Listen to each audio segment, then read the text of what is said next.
Good afternoon, everyone. Thank you so much for joining us today. It's a beautiful Friday afternoon. Thank God it's Friday, right? Like they say, thank God it's Friday. And thank you for power tapping on 3.4K, which is quite good. But please don't stop. Let's try and get the likes up. So we need to get to 10K first, and then we'll move on from there. So please, let's power tap. Let's share the live. And good afternoon, Rikason Oyami. Good to see you. Daniel the go-karter. Good day, sir. Kuala Jimo. This is why you know that this person is Yoruba. Your name is Daniel, but you're saying Kuala Jimo. I love it. I love it. Thank you.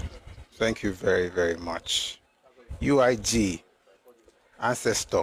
That's what you called yourself for. So if I call you that, I hope you're not going to mind.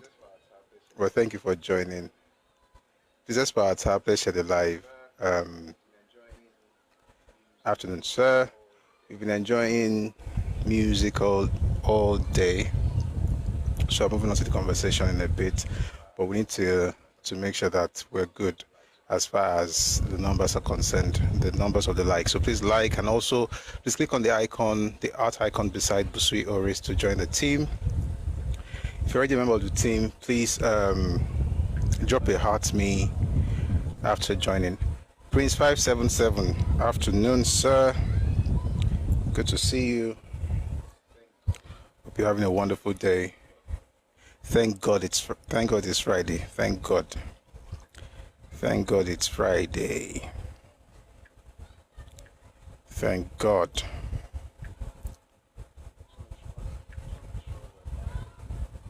Just want to be sure we're live on the other platforms.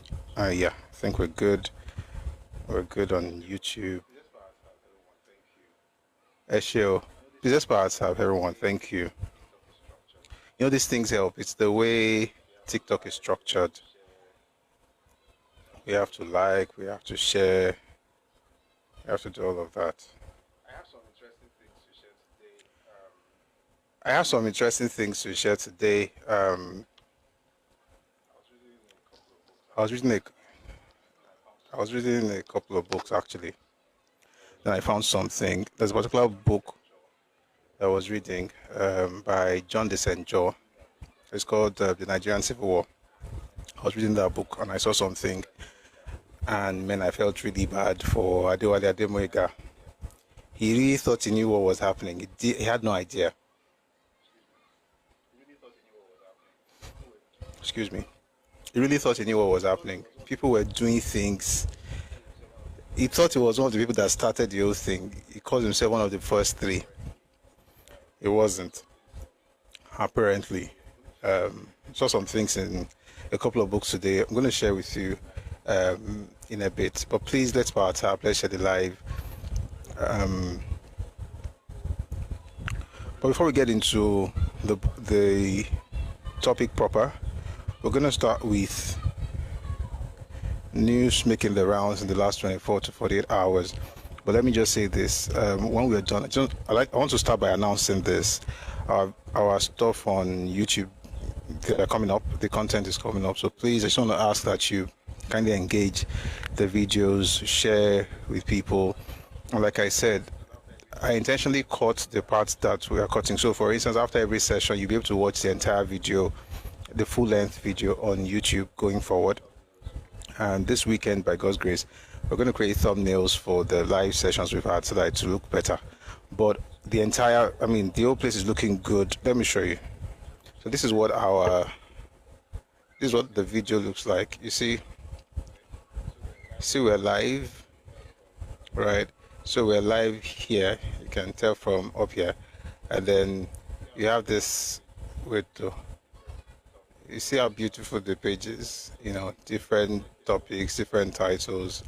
So please check it out. Really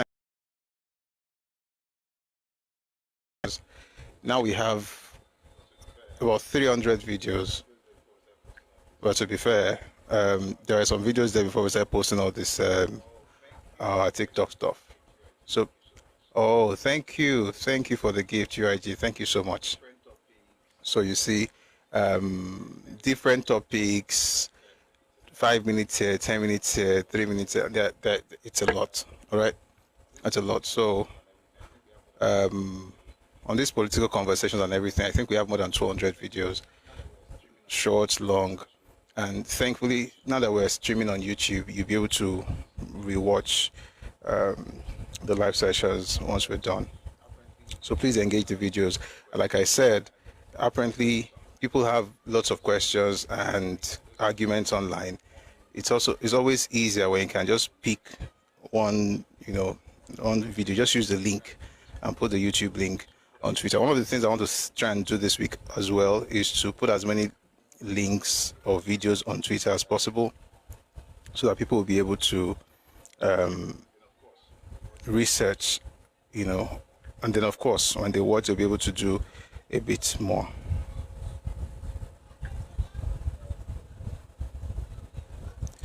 All right.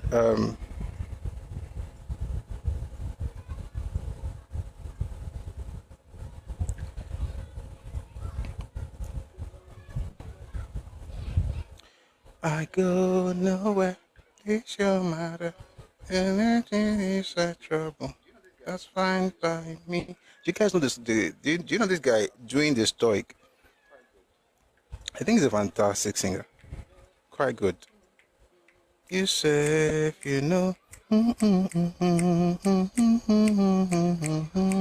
Moto and go. Bam, bam. I go nowhere. All right, I think we're good. Good Friday. Ah, yes. It's Good Friday every Friday.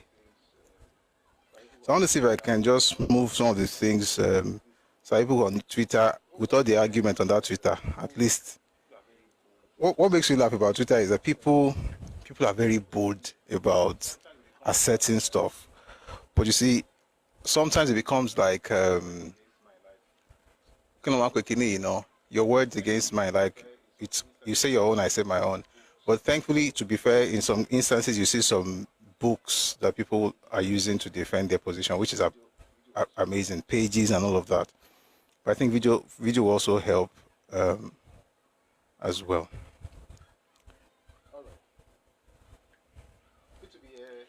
All right.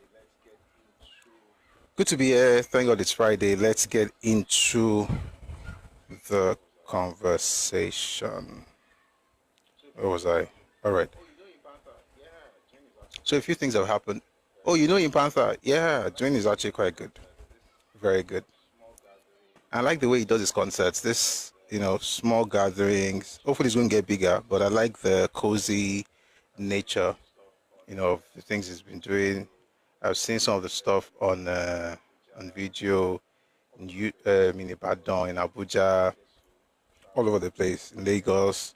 I hope he gets to travel to the UK and the US for his shows and all of that. That would be very fantastic. Yeah, because he deserves all the good things that come his way.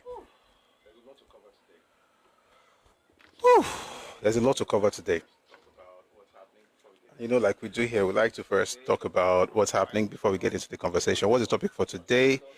Why we struck Lagos, Ibadan, Enugu, and Kaduna. But we're going to get into some fantastic stuff. But before we get into all of that, let's look at the news making the round.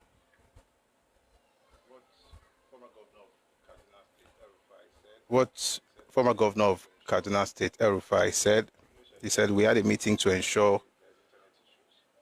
Sorry, I say there's internet issues. No, this is fine.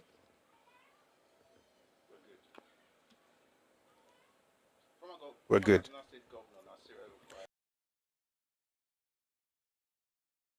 Has signaled a bold political movement that has sprung up ahead of the 2027 general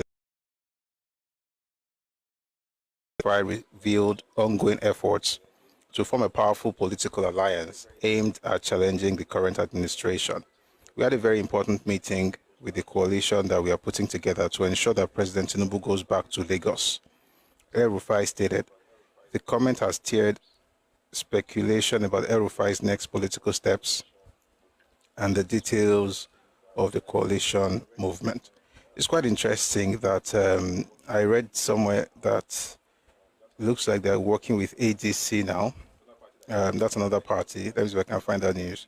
It's another party that I think that a lot of people are thinking might be the party of the coalition. What's going to happen to all these other guys? Are they going to work together and be in ADC together?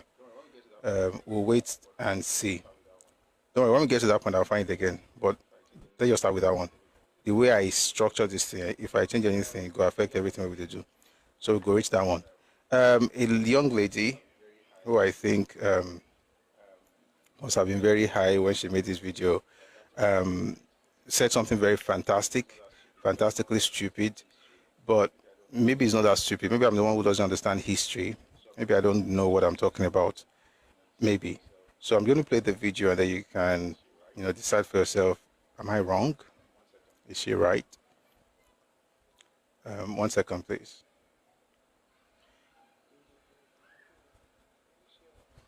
I go nowhere, this your matter, could put you inside trouble. Sorry, I heard this song earlier and the thing is not in my head. But it's cool, it's a very nice song. I'm almost there. Okay, I'm there now. All right, please take a listen.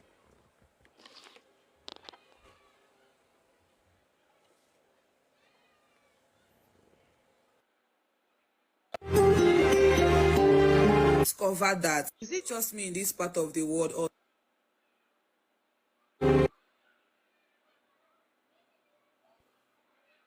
is it just me in this part of the world, or some other people have noticed that Japanese people has similar names with the Igbos? Like, why am I just reading an article and I just discovered that Japanese people has similar names, similar spellings with the Igbo names we answer here? Make it make sense. Somebody should come and explain why I'm seeing Asa in a Japanese name. Why am I seeing Emi in a Japanese name? Why am I seeing Akarachi in a Japanese name? Why am I seeing Chijoke, Chiyo in a How? Like, how? I need a better, deep explanation why Japanese are sharing the same name with the Igbos. Like, it's the same thing, the same spelling. The way you are spelling Chioma, that is the way they are spelling it. Make it make sense. Make it fucking make sense. Ndi Igbo hagara na Japan. Ancestors hagara na Japan gamuba. Like, how did they do it? I'm seeing Nketa in a Japanese name. Like, I need a deep explanation. Deep one. The same name, the same spelling. Chicheta. So let's provide the explanation from a very educated gentleman. This should help us understand where that is all coming from. We're just starting, so we'll just warm up a bit, then we'll get serious in a second. I just want to know if I'm the one who is wrong. So here's the explanation I think we're looking for. Japanese government said they are interested, I have to come. Because when Japanese government said they are interested, I have to come. Because the first time I told the people that the Igbo people gave back to Japan, they said I am crazy. I shut my mouth. Later, Japanese government said they are interested, I have to come. Because when I got there, I am going to show them why the Japanese answer names like Ogwejofo, Ngozeka. Yes. If you go to Kanagawa in Japan, you see that the Igbo people gave back to Japan. When I told them that the Igbo people gave back to the Harappan and the Dravidian civilization of India, people said I am crazy. But when I pointed Igbo things in India, in Hindu, in Sanskrit, everybody shut up. I asked them, why was the Ibuku report a zoom from Ibuku bearing Sanskrit writings on the body?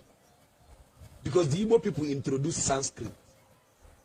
But the problem is this: you have been made to believe, not know. You get my point? Someone belittled your heritage and told you that your history started from slavery. not knowing that your ancestors has been here for more than 1.6 million years. You get my point? Now, there are things. 1.6 million years. So go figure. I will begin to ask you, so Bridge.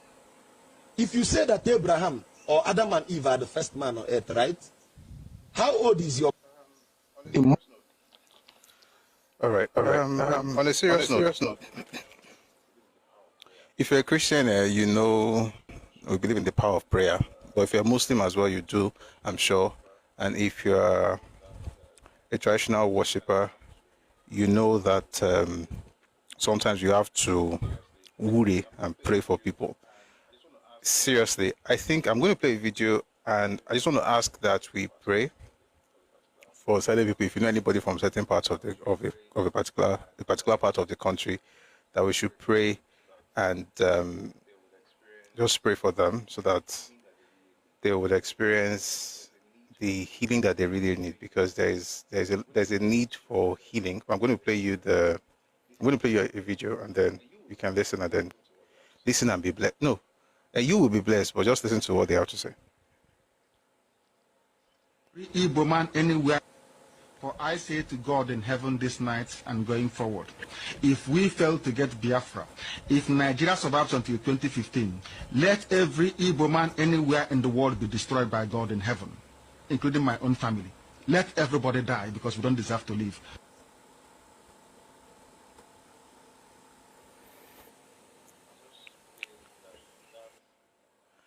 I just pray that will not be the experience of the Igbo people, that they will not be destroyed. Because if Nigeria did not cease to exist by 2015, then he said those things should happen. But I'm really praying that that will not be the experience of the Igbo people. There's a video from River State that I think that we should take a listen to. It's from a place called Omok Community in River State. It's actually a very sad thing, but just in case you don't know, let us know what's going on. Here goes. I get all the native doctors, all the people we know from Omok, who are from East, because they pursue now. One room, don't food for champ. One room, over 30 people there inside, waiting for you and juju. All the people we put juju inside Omok. When I get 7 days to pack everything, including yourself, come out. If we catch you after 7 days, you know what you are not pack and community go do. All the landlords will give houses to these people. Go tell them, say na 7 days they get to stay in Omok. We don't go stay for community. People go from anywhere, pack juju, they full inside our community. Us back, 7 days only. So the community is giving certain people 7 days because they have juju and all of those things. And we're talking to a particular group of people in Nigeria. And I really hope that they don't carry out their threats, because that would not be good for the nation. Right, so I just want to start with on a lighter note. I don't know how light that is, but it is what it is. All right, so this is something from African Finance Corporation. Excuse me. Africa Finance Corporation talked about Africa ports with the biggest investment over the past decade. That's from 2010 to 2022. The ports in Africa that have had the biggest investment in the last, this is actually 12 years. Please, let's power tap. 4.8K is not good enough, please. Let's try and get this to 10K, then we can, scale. So please, let's power tap. Lend me your fingers. Thank you. All right. So the ports across the continent that have received the most, the biggest investment in the last 12 years or so. Number one is Onne Port Expansion Phase 4B. Onne Port Expansion Phase 4B. $2.9 billion has been invested into Onne Port. Number two is Tema Port Expansion, $1.5 billion. Number three is Port of Ndayani, that's $1.1 billion. Number four is Lekki Deep Sea Port Phase 1, $1.1 billion. And Port of Banana Concession, $1 billion. what I find very interesting there is not so much about Lekki Deep Sea Port. We already know a lot of work is going on there. But to know that on a port, the same one that people will tell you does not work. I'm going to read some more. I'm going to read a few more things about an airport today. The port that they say doesn't work, it's terrible and all of those things. About $3 billion have been invested in that particular port. When people say things like, just open the ports across Nigeria, that's the reason Lagos is congested, it's a lie. You see, Lagos attracts things. There are people there, that's why you do business there. And the people are there because there are opportunities there. It's not that there are no ports elsewhere in Nigeria. There are ports. There's Onne, there's Calabar. But we're staying with Onne, at least for now. About $2.9 billion have been invested in Onne in the last decade. And that's a lot. Just a few things I should say. As of last December, Onne Port generated 643 billion naira in 1 year. That's a port that you have been told doesn't work, and that, the only thing to do is to shut down Lagos just to make people happy. So this is from the Nigerian Customs. Onne Customs Command generated 634 billion naira. No, it's even the Customs Command generated 634 billion naira in 1 year. The year before then, they generated 301 billion. So by 2023 it was 301. By 2024, they more than double that. And this year it says revenue generation. This is from Business Day NG, May 2, 2025. This month says revenue generation at Onne Port excites reps committee. I wonder how this is all happening when there's no money. Onne Port processes $953 million worth of non-oil export in 2024, doubles revenue. Truckers back e-call-up system to tackle Onne Port congestion. Guys, there is congestion at Onne Port, but you have been told that there's no other port that works in Nigeria. It's just Lagos, and that's the reason people feel the need to tell you that they have a right to be in Lagos, because that's the only place that works. That's the only port that works. Well, these other ports work. So please, let's remember to know how to respond to this bunch of liars. Also, there's something from Premium Times that I think we should also quickly look at. So there's a question somebody asked on Twitter that I felt, is probably going to get the answer by reading the article. And the question is, who is Jeffrey Onochie? Who is Jeffrey Onochie? Because a lot of people are saying what happened again. Like I said, it's an unfortunate incident with JAMB and how, states in the southeast and Lagos were affected by the glitch.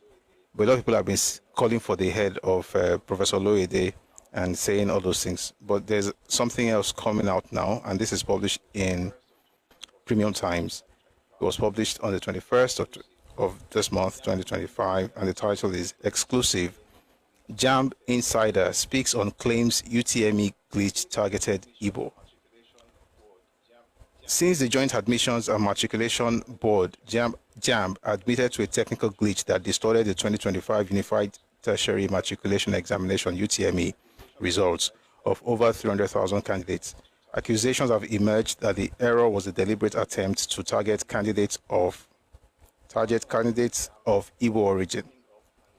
While some have praised JAMB for owning up and working to correct the error, others have accused the board of bias and demanded the resignation of its registrar, Isha Koloede, a professor. Some persons have also accused the board of deliberately targeting candidates from the southeast to fail. However, a source in JAMB told Premium Times that this couldn't have been the case, as most of the officials involved in processing the affected results are from the southeast. The source also provided Premium Times with the names of some of the officials who are from the southeast, including the head of the IT company who made the error.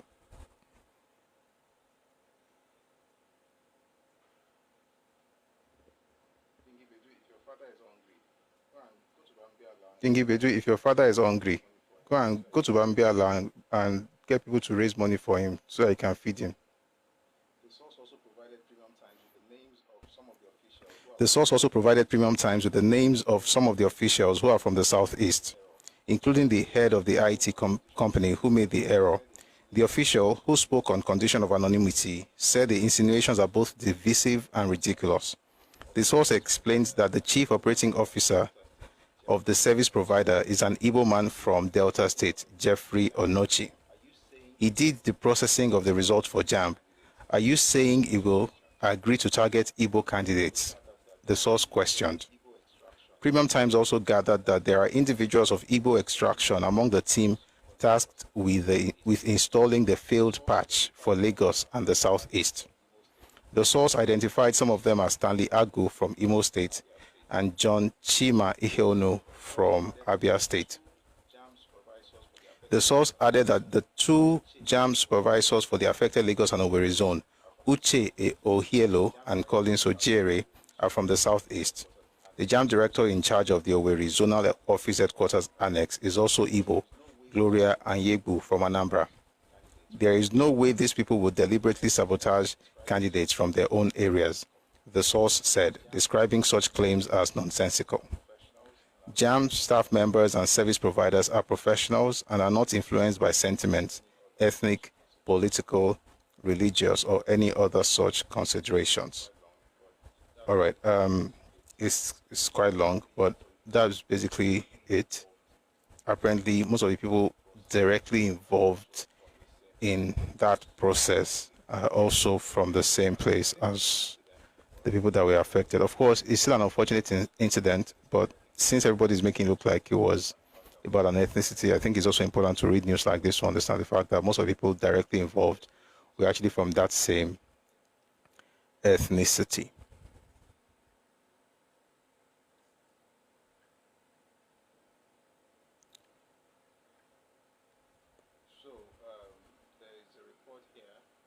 So there is a report here from ID and from StatiSense. Welcome, EY. It's a data on most progress in infrastructure development in Africa. Africa, of course, has 53 nations. It's sad that we're not in the first 10, but Nigeria is number 24. Nigeria is number 24 with 25.7%. Those involved will at least know the damage people from that region are doing to the country. It's amazing. People and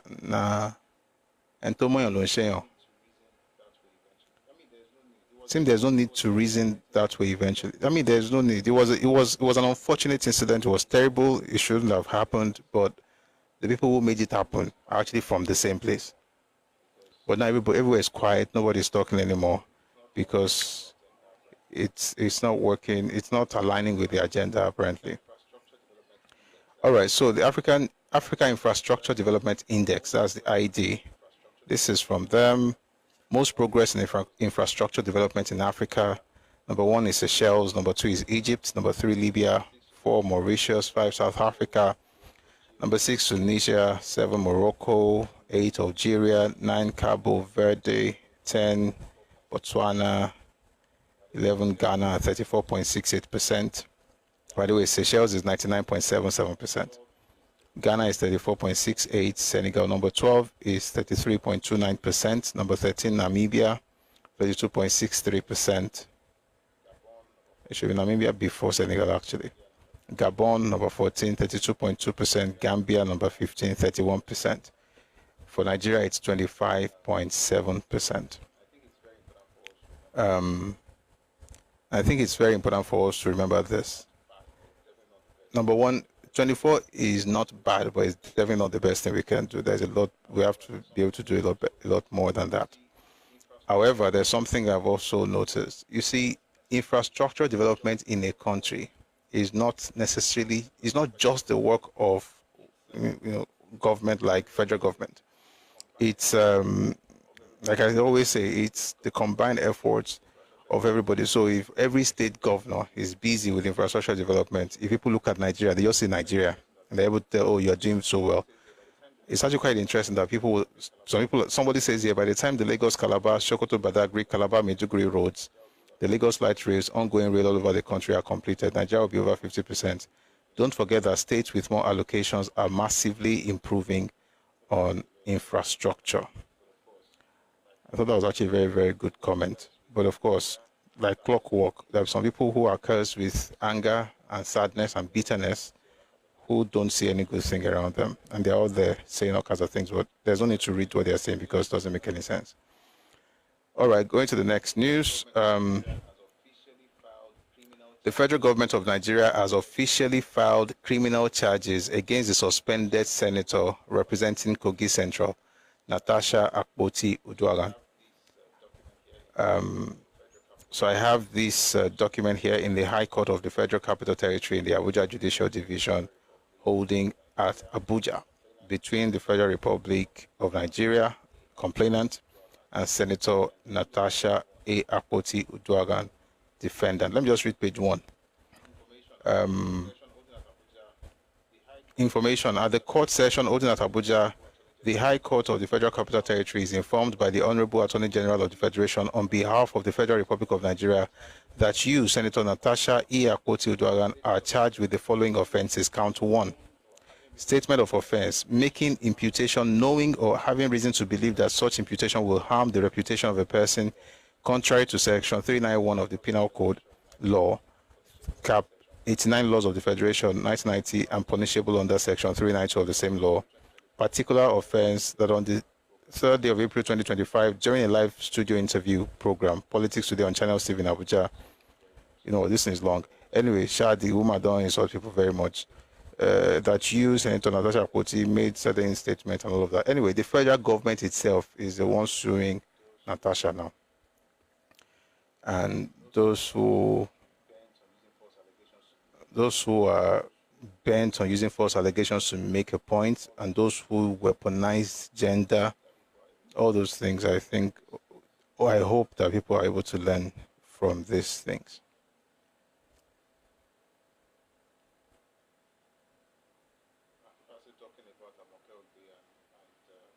People are still talking about Amoke and our food. Now they're saying an average order for the Nigerian staple, that's Amala, has seen a 475% increase in price. All right, something interesting happened on Facebook. Igbo are claiming who? How is Oge Igbo? Oge in Igbo languages, it means something totally different from Oge in Yoruba language. And it's very dumb to say that... All right, a woman on Facebook put something out. Her name is Yalode Adeyinka below. I'm going to read what she says. By the way, after a while, I'm going to bring people up. We'll talk about these things before we get to the topic proper. So this is how we do it. We'll read the news and stuff. People can come up, or people will come up. We'll talk about it for a bit, and then we'll take people down and get into the conversation, the topic of today. All right. So this woman put something out there. I don't know what you think about it. She says, I'm thoroughly 100% Yoruba, no mix. My children are all Yoruba. I want more, me gone must all be Yoruba of any tribe. No discrimination when it gets to that.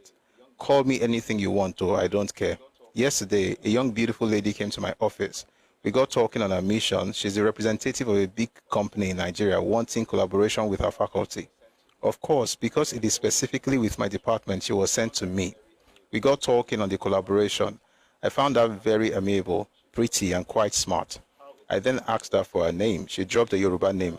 How excited I was. Immediately I told her I don't communicate with fellow Yoruba in English. She was taken aback. Actually, I do the same thing. I won't. If you can speak Yoruba, why should I be speaking English with you? It's a natural thing that we do. The school I went to, if you ever go to the Senate building and you want to speak to those women, better speak Yoruba. It's not like if you speak English, they won't listen to you, but you look like a stranger to them. Unless, of course, especially if you have a Yoruba name. If you don't have a Yoruba name and you're from somewhere else, they already know that, okay, like this one is not Yoruba, so it's okay. But if you have a Yoruba name and you can't speak Yoruba, they're just looking at you like, that's how, And for me as well, if I know that you speak Yoruba, why should I be speaking English? Anyway, so she says, I immediately told her I don't communicate with fellow Yoruba in English. She was taken aback. I said, unless we are in an official situation, which was not so as we were speaking. She outrightly announced she's Yoruba, but more Delta, as her mom is Delta woman, and she even speaks her mom's language and English. I said, Adedamola, data your postulations are precise. I reckoned -1. Why I would ensure my kids all marry Yoruba. Even Yoruba, Cuba, or Brazil, they must marry Yoruba. Now that's what she said. And then the entire place flooded with insults. Somebody is telling you what they would prefer. You are coming from, by the way, let me read what somebody says. Says, this is an harmless post by a Yoruba lecturer on what she wants for herself and her family. Hausas were not triggered. Fulanis were not triggered. Ijos were not triggered. Urobo were not triggered. Ibibio were not triggered. Kanuris were not triggered. Nupes were not triggered. Only Igbos took it upon themselves to start attacking the woman. They even posted a phone number for her to be bullied. The woman is currently receiving threatening calls every minute from strange numbers. So she put something out much later telling them that she's not afraid of anybody and she's standing by her statement. But I wonder why that's a problem, really, especially if she didn't even mention any ethnic group. She just said what she would prefer for her children. And by the way, the people who do this one-on-one, they are also very, very protective of their space. So I would think that this is just a preference. And if you want your children to marry anybody they like, then let it be. People should just chill, man. Do I want people to marry you? But see, let me tell you something. This is what I believe personally. You can marry whoever you like, but anybody that looks down or disparages your culture, your identity, that person should be far away from your gate, let alone inside your house. That's my own. So what I just said right now, the only person that will have problem with it, or the only people that will have problem with what I just said, are people who have disrespect for other people's cultures.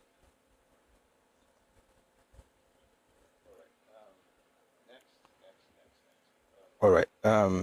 Next.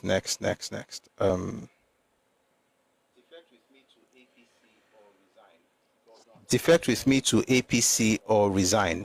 Governor Eno tells commissioners and others. Akwa Ibom State Governor. This is from Vanguard, by the way. 1 second. Akwa Ibom State Governor Pastor Umo Eno has directed all commissioners and political appointees in his cabinet to either defect with him to the All Progressives Congress (APC) or resign from their positions. The directive was reportedly issued during an ongoing State Executive Council EXCO meeting on Thursday, where the governor openly confirmed his decision to leave the People's Democratic Party (PDP) for the APC. Sources present at the meeting disclosed that Governor Eno made it clear that his defection should come as no surprise to any of his appointees, stating, "Anybody who claims he is not aware of my intention to leave the PDP is still living in the 18th century," he said. He explained that this decision to align with the APC was driven by his admiration for the leadership style of President Bola Tinubu, adding that he wants to work more closely with the federal government. The governor issued a stern warning to his appointees, saying he has nothing to negotiate with anyone unwilling to follow his political direction. Apart from elected officials like House of Assembly members and local government chairmen, I have nothing to negotiate with you, Eno declared. Let me tell you, quote, "Let me tell you, anybody who believes that when I leave the PDP, he will use the party structure to fight me is lying, because I will still control the PDP structure."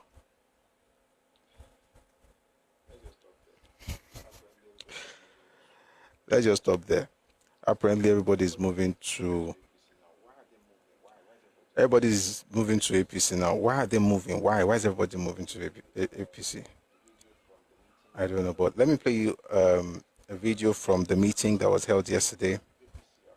Was it APC actually? In fact, there are many things from that event. A number of videos from that event. So I'm just going to play. Let's start with the one where President Bola Ahmed Tinubu actually spoke.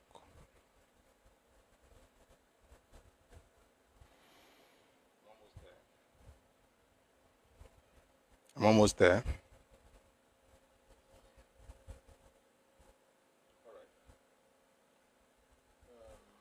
All right. Um, so I'm going to play 3 videos. Let me play this one first. He talked about how he knows the way and he will lead Nigerians to the promised land. So take a listen.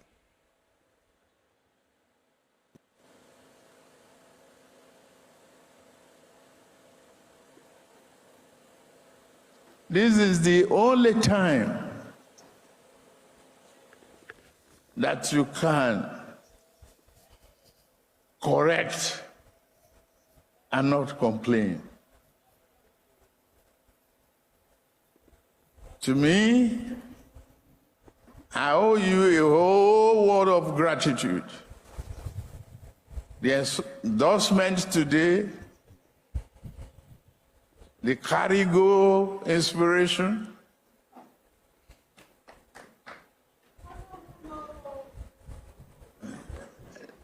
I know road.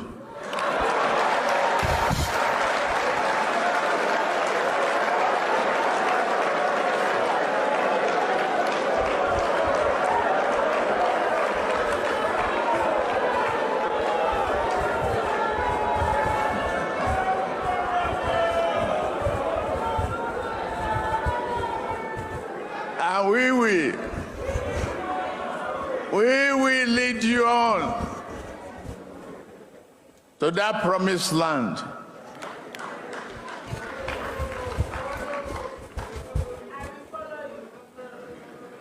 The resuscitation of Nigeria economy is on course. It's here. The hope is standing before you. Take it on.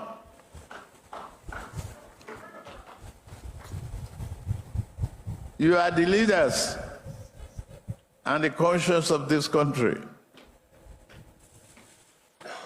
Nigeria will be industrialized. We will achieve our goals. If only the first 2 years we are where we are at today, then the next few years will be great.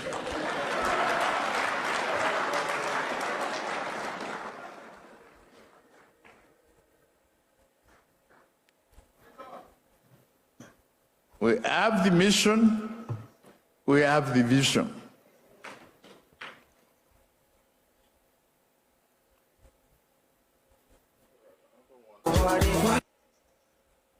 All right. Number one. Here he speaks about what they recovered from Godwin Emefiele. But we have made of corruption. You could see FCC recovering over 750 something houses from one person. Locally here.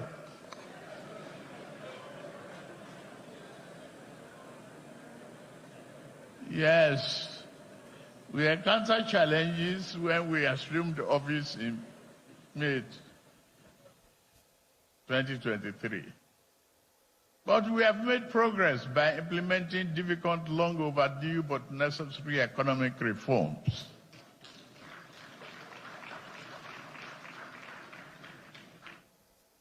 We have removed corruption leading.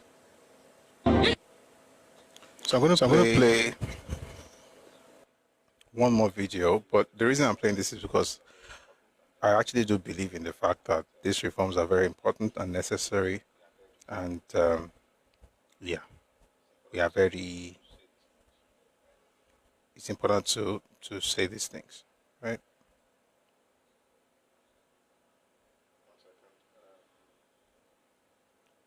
One second.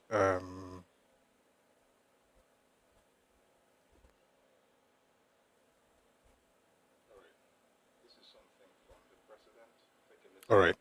So this is something from the president. Take a listen. Our country now attracts greater foreign direct investment that will ultimately create jobs and produce much needed goods and services that will significantly improve the standard of living of our people. Implementing these reforms, we invariably offered offended powerful elites. I can tell you at this junction, at that particular time, I got addicted to reading all the criticism and watching more televisions to see their comments. Those selfish elites today must salute the courage of every one of you.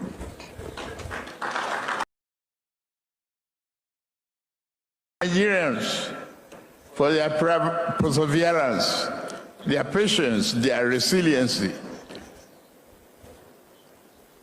Thank our brothers who stood firmly believing us.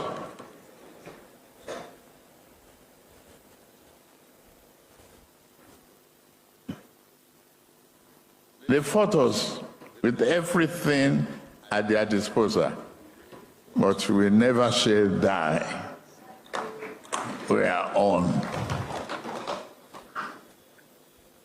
Thank you very much to all of you. The ordered foods are back in the market. They created artificial scarcity. They thought we must reverse the decision. They think we're going to fall apart. They think this party, political party, it's a failure. No, I say, with your support, with your determination, with your resiliency,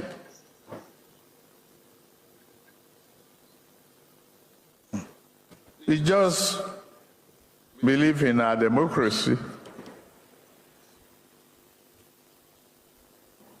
We must persevere, not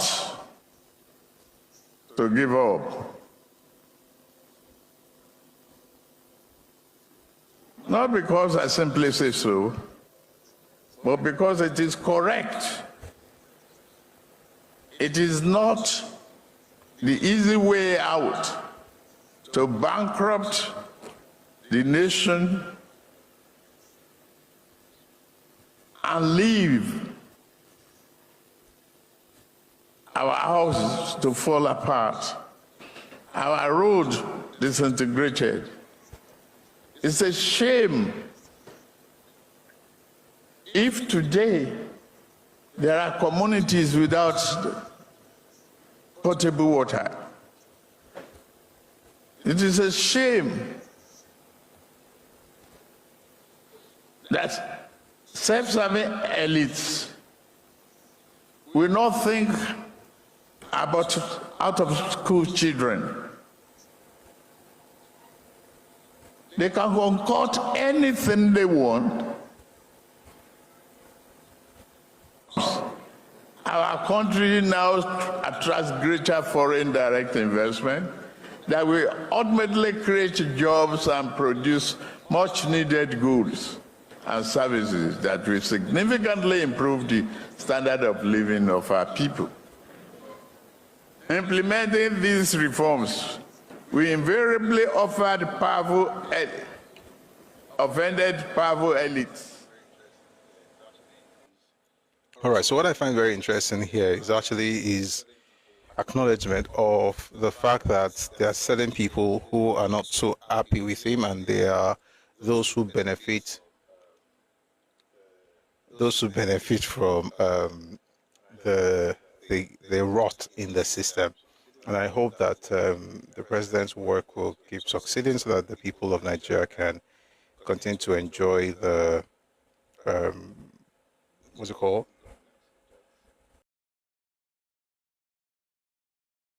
That's what I'm looking for. Yeah, I smiled because I saw what the person says. We need INEC reform. Let's see how Tinubu will win. I don't think it's the reform that they should be afraid, that they should be concerned about. I think you should first be concerned about understanding what politics is in Nigeria.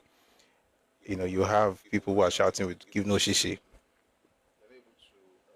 excuse me, and they're not able to get their people to polling stations all across Nigeria. They're not able to mobilize people because they give no shishi. They don't even know, they don't have any structure not to do anything. You're just shouting politics. INEC. It's not about INEC. You're not even ready. And talking about readiness, let me play you an interview, an exchange, so to speak, between a man named Obina from Anambra and his conversation with Peter Obi recently. So please take a listen.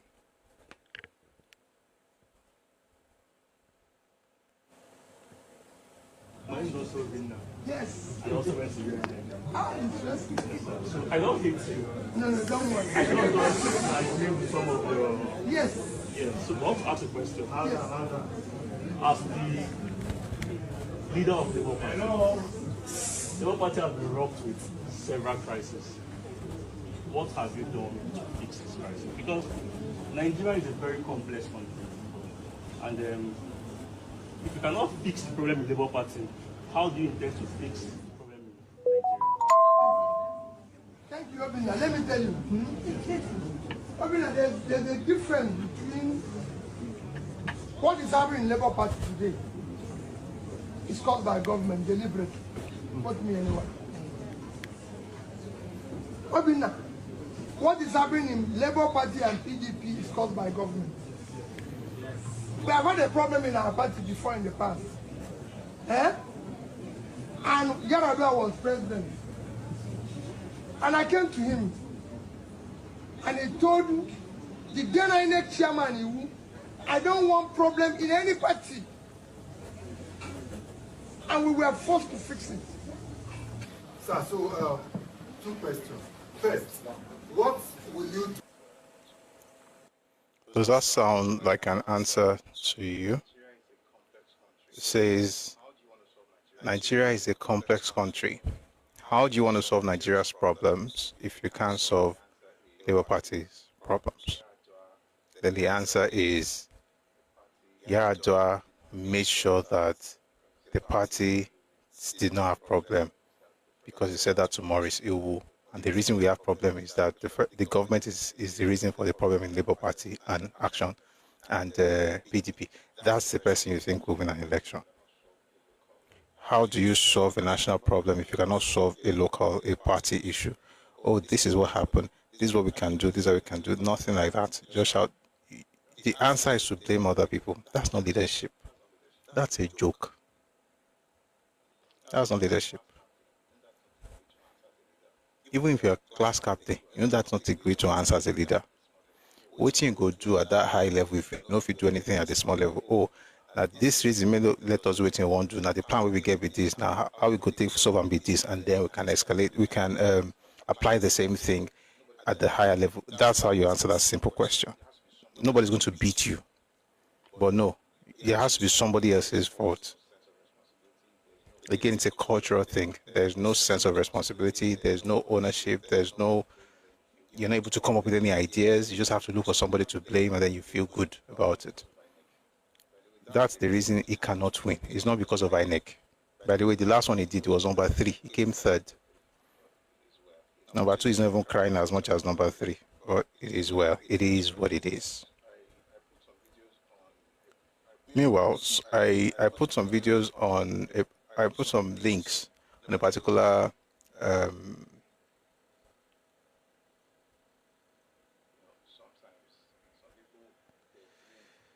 sometimes some people, their brain is just something.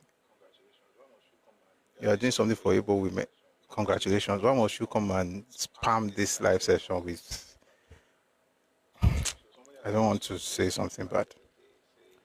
So somebody had put something on social media the other day saying, "Oh, why do Nigerians expect Igbo people to forget about the civil war?" And he said that in response to another piece. The person is, of course, has a Yoruba name, and I thought, okay, maybe the person didn't know enough. So what did I do?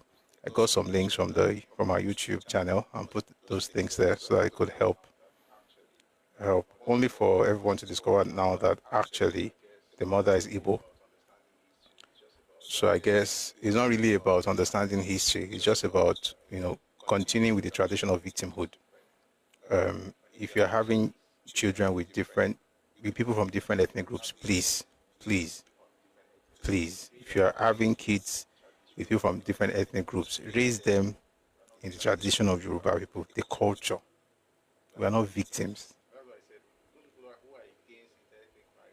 And that's why I said, those people who are against interethnic marriages, I understand why they're against it. But you see, the truth is, if you're a man, let me even drop and say this, and I've said it before, I'll say it again. If you're a man, and you know you cannot handle your home to the point where your tradition, your culture is what your kids will be raised with, don't marry people from any other place. Don't blame Igbo women.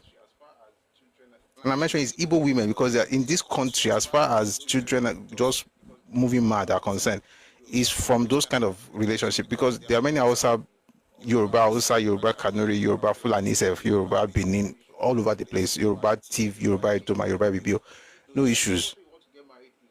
But you see, if you know that the culture you want to get married into, they are not compatible with yours, it's either you know how to set your home, your house in order. Because listen, all this I love you that we're always doing, that's between you and that person. Once somebody comes out of that relationship, the dynamics will change. You are thinking of legacy. You are thinking of culture, furtherance of what you are, your identity. That's what you are thinking about. That's what you think about as a parent. If you're not a parent yet, don't worry. When you become a parent, you understand. That's what you think about. So if you want to marry, if you can undo maybe the person is, the good type, they understand, you can tell they marry. But nobody, I say, after 5-10 years, you'll be saying, oh, look at Igbo people. It's not their fault. You are the one who doesn't have the capacity. You don't have the capacity to handle that kind of situationship. Leave them alone. But if you must marry, try understand. And again, like I always say, also try and study the social strata or the social class of that person. Don't go and marry an outcast. Don't go and marry people that are always angry. You go on Twitter, they are always angry. There's a particular part of the country, their women are they are the angriest women and the one who have the most issues with relationships. Guys, there's data to prove that, by the way. The most unhappiest, is there a word like that? The most unhappy women are from there, the most unhappy men are from there. Like, there's a whole data on that. If you must marry from certain places, understand the culture of those places. Don't marry outcasts that your children will now go home and they'll now insult your children. Meanwhile, you are money alone. Your children are now caught something because when you were getting married, all you were thinking about is your penis. God bless you. All of that to say that all this, there's nothing wrong with interethnic or marrying. There's nothing really wrong. But if you know you're not man enough, and you can tell if you're man enough, if the guy's already shouting at you and slapping your face, you know it's not going to stop. And I have several examples. It's not going to change. It's not like, oh, you're going to love me. You can't talk. They've been shutting you up. You can't speak Yoruba. You say, shut up. Yeah, you are tribalistic. You can't talk about your own kind of food. You are tribalistic. When people start telling you that kind of nonsense, what kind of children do you think they're going to raise? Listen, it's not their fault. It's, for the most part, our own fault. Because we have to take responsibility. All this one just going to be sleeping around, say you like somebody until you don't have children. The children want Simbi. In fact, tell them they are Yoruba. They are ashamed of the culture. Why? Because they were raised to hate it. And then they come online and say, why should they forget the war? Don't forget it now. Why should you forget it? Don't forget to. Moving on. There is something going on Twitter. I'm just going to read it to you. This is from Peter Obi. It is obvious that the biggest business for blackmailers now is talking about Peter Obi from every negative perspective. Even my solemn spiritual trip to Rome has been twisted into yet another blackmail campaign by merchants paid ostensibly to propagate anything negative against Obi. One such individual, whose entire life revolves around blackmail, falsely claimed that I went to Rome to have a private meeting with President Bola Ahmed Tinubu regarding a purported 225 billion naira debt crisis involving Fidelity Bank. These claims are not only baseless, malicious, but entirely false, and so on and so forth. And here's a response from Omoyele Showore. I heard the quote-unquote money launderer in chief at Pandora Papers and packaged fraud has fabricated another story this morning about the reason his elder brothers bounced him during his ill-fated visit to Rome. May Nigeria overcome the Gbadjoes? Apparently, one is blackmailer in chief, according to the other person. Then the other is money launderer in chief, according to the first person. So it is what it is. May the whatever in chief, the better one, may he win. A few more things before we bring people up. Anything you want to speak of, don't worry, you can talk about it. I just want to read everything so we will move on once you are done with your submissions. So this is something from the commissioner. Last week I was saying something about the Commissioner of Environment in Lagos, Tokunbo Wahab, and what he said about, and how he reacted to a message, a tweet that was put out by a small doctor about something not working in Agege. Thank you for the gift, Feshikemi. Please, if you're joining us, please click on the heart icon here and join the team. If you're already a member of the team, please drop a heart to me, drop a gift. All these things help the life. Also, please, 13.5K is too small. Please, let's get this into 30K, please. Please, you know how TikTok works. Please, let's power tap. Let's get this up. All right, so small doctor had said something about a situation in his environment, and then reached out to Tokunbo Wahab on Twitter, and then he responded and went there. Just to tell you that, and this was long before the old nonsense about Lagos mailing came up. Just to say that people who actually engage the system, trying to get change, they will get the kind of response that they're supposed to get. But then you have people, for instance, who are from backward cultures, undeveloped set of, I won't go there, but essentially undeveloped culture. They are the ones who just, throw insults and, shade the place because they have nothing to lose, because it's not really their place. They know it's not their place. Any small thing, they are back home. Anyway, this is something from Cocoon Foundation. I'm just going to read it because I think it's important to mention things like this and not just the bad things where they happen for town. So this is from Cocoon Foundation. Open letter to Mr. Tokunbo Philip Wahab. Honorable Commissioner for the Environment. The name itself. Address your listeners on YouTube. Our listeners on YouTube. Thank you for being. I apologize. Koti Morani, we're streaming on YouTube and Facebook and also on Twitch, by the way. Thank you for watching, and I hope you're having a great time. We're going to get to the conversation very soon. What we do here is when we come in, we first go through the news, and then people will come up, and then they'll talk about, the events, the last 24 to 48 hours, and then we'll move from there and we'll get into the topic. Today we're discussing why we struck Lagos, Ibadan, Enugu, and Kaduna. It's going to be a very fantastic session. I can assure you that. I enjoyed studying, getting ready for this, and I know you're going to enjoy it as well once we get into it eventually. So thank you for joining us on YouTube and on Facebook and on Twitch. All right. And thank you for reminding me that I should acknowledge those people as well. Thank you very much. All right, so back to this. This is from Cocoon Foundation, open letter to Mr. Tokunbo Philip Wahab. I like the mix of the names. Now only Yoruba people do that kind of thing. If you see Joshua Mohammed, well, if you see him for North Tushao, some parts of the North also have that kind of thing, especially the Northeast. Anyway, let's go back to the letter. Open letter to Mr. Tokunbo Philip Wahab, Honorable Commissioner for the Environment and Water Resources, Lagos State. Dear Honorable Commissioner, first let me say thank you. Since you assumed office, Lagos has visibly improved, cleaner streets, improved drainage systems, and a general sense of order that is hard to ignore. You've been intentional, present, and impactful. We see it, we appreciate it. Now, while you've done a great job, I'd like to share a concern from a place of hope and trust in your leadership. There's a growing issue with how street dwellers and pedestrians are being handled. People who sleep under bridges, those without shelter, or individuals caught crossing major roads. Many of them are picked up and charged to court immediately, almost immediately. Some end up stuck in legal processes they can't afford simply because they don't have money for bail or legal representation. Could there be a more humane way? What if instead of heading straight to court, some of them were made to engage in community service, cleaning streets, clearing gutters, painting road dividers, something that gives back to the city while offering them a second chance? Cabo. Welcome. It's not about it's not about excusing illegal actions, but about balancing discipline with dignity. We know your office has the influence to explore solutions that are firm but fair. Lastly, on a lighter note, I must express my deepest and slightly sarcastic sympathy. Real Madrid didn't win any trophy this season.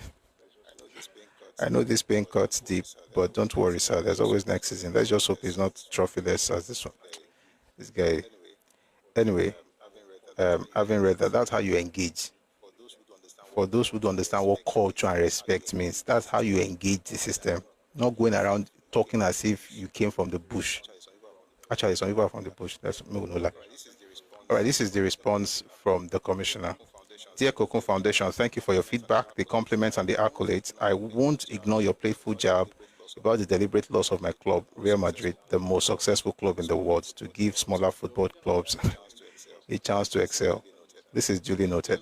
Your opinion on the arrest of individuals constituting environmental nuisance in the state, trading on pedestrian bridges, indiscriminate dumping of refuse, crossing the highway, sleeping under bridges, and so on is well noted. However, the law is the law.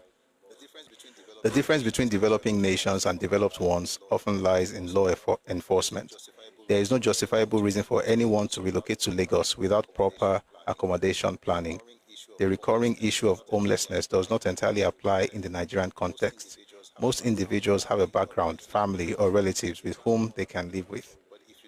But if you do not have any of this, planning one's accommodation before relocating should be the next thing. Lagos welcomes everyone regardless of tribe, color, creed, or religion. However, while you are here, it is essential to abide by the rules governing the state. Over the years, the government has provided rehabilitation opportunities for numerous individuals arrested under varying illegal environmental conditions. Through the Ministry of Youth and Social Development, the state has helped many young people, some without family or connections in Lagos, find a fresh start. But how long can Lagos continue to use taxpayers' money meant for education, health, infrastructure, and other critical development areas to shoulder this burden? To ease this burden, the state government is collaborating with several NGOs to assist in the rehabilitation of these individuals.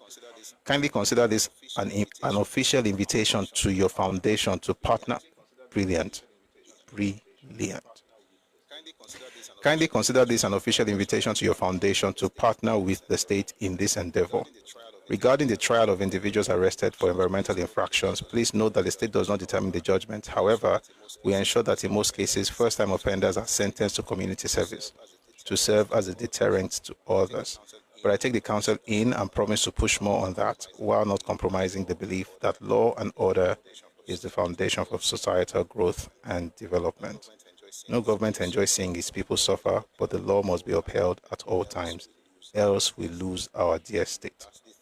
Lastly, thank you for your objective criticism, and I assure you of my best regard. TW Tokumbo Wahab. I kind of like that exchange. I thought it was beautiful. I like the way both of them communicated. That's how human beings communicate. All right, but then we know that hopefully people get it, and we have better engagement. All right, a few more things before we get before we bring people up. I hope we're not spending too much time on this. It's not too much because we have we have a lot of bad news in the public space. So let's put the good ones out there as well. Lagos emerges the world's fastest growing tech city in 2025. Wait, I want to clap.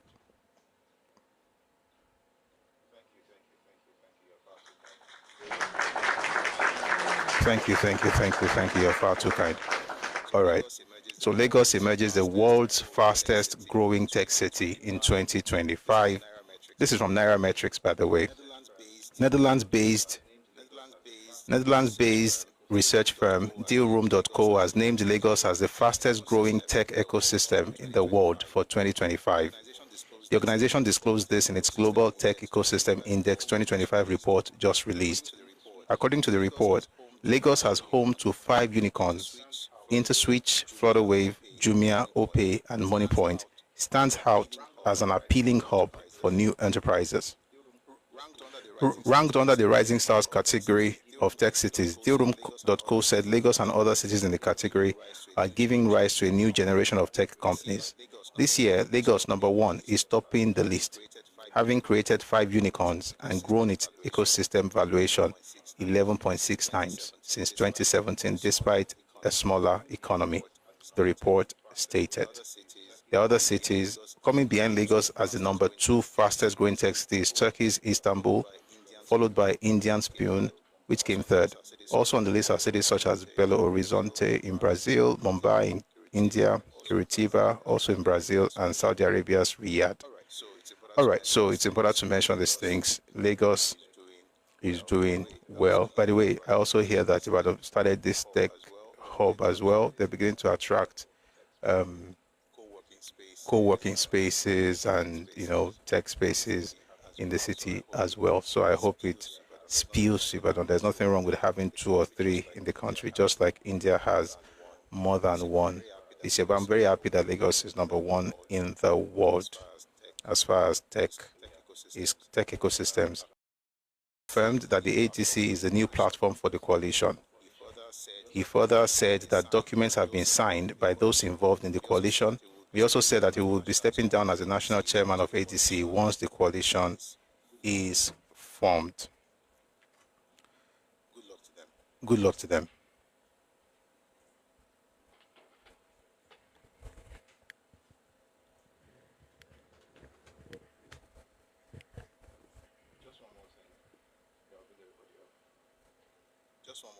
Just one more thing. That will bring everybody up.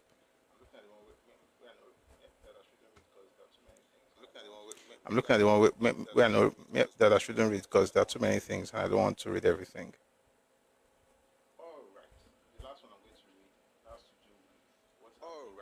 All right. The last one I'm going to read has to do with what's happening in Alaba. Onibayekun, aka Jafo Authority, receives backing to install Babaoja in Alaba International Market. And apparently, so people hate that fact, say, why should, the traditional ruler of a place determine the leader of a market in his domain? Do people have sense? You are in a person's house. You're not going to be the one to determine how they'll govern that space. The craziest part is when I read somebody saying that the territory of the king no reach that side because they Ojo. That one is in Iba. And I'm like, since when do we now have IJG telling Onile exactly the boundaries of their territory? It's amazing. I don't want to spend too much time on it, but that's happening. But I hope it happens very fast. It has to be a Yoruba person. It has to be the person from the land because that's their space. You can't just, move mad because you've been allowed to stay in a particular place. And I think it's important that that is done in Alaba. Anybody who doesn't like it, Nigeria is big. Nigeria is very big. There are many other places that you can build your market, especially back at home, to be very perfect. All right, let's bring some people up. We'll listen to them. This is 2:55, so we'll do another 15 minutes or so, and then we will get into the conversation for today. Hello, Apostle.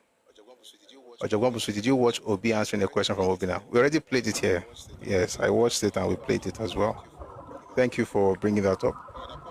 All right, Apostle, good afternoon.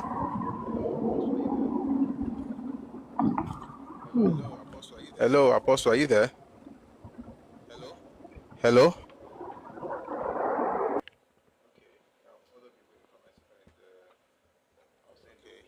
Okay. Other people in the comments are in the, I'll say in the wings. Let me just bring you up. One, two, three, four. Yeah, Mr. Busui. Miss Olani, Longest time. Thank you for Shewa. what you've been doing. Thank Material you, energy, sir. like better get to improve. You've been giving them more energy now. I can see your energy these days. Yeah. Call on Thank you, Shano. bro. Epele. Good to see you. Okay, So, only Toyon Suru. Like seriously. I think the problem is that people assume that because there's no respect in some people's culture. So when they see you respectful, they think you are weak.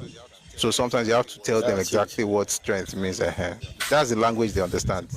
So it's important to remind Definitely. them That's the from language time to time. they need to be pushed back. Yeah. Imagine telling Niba where to how to So let's do that. Let's do that. Mr. Olani, let me give you. Let me time you so that you just continue. I won't interject again. I'm just going to time you so that.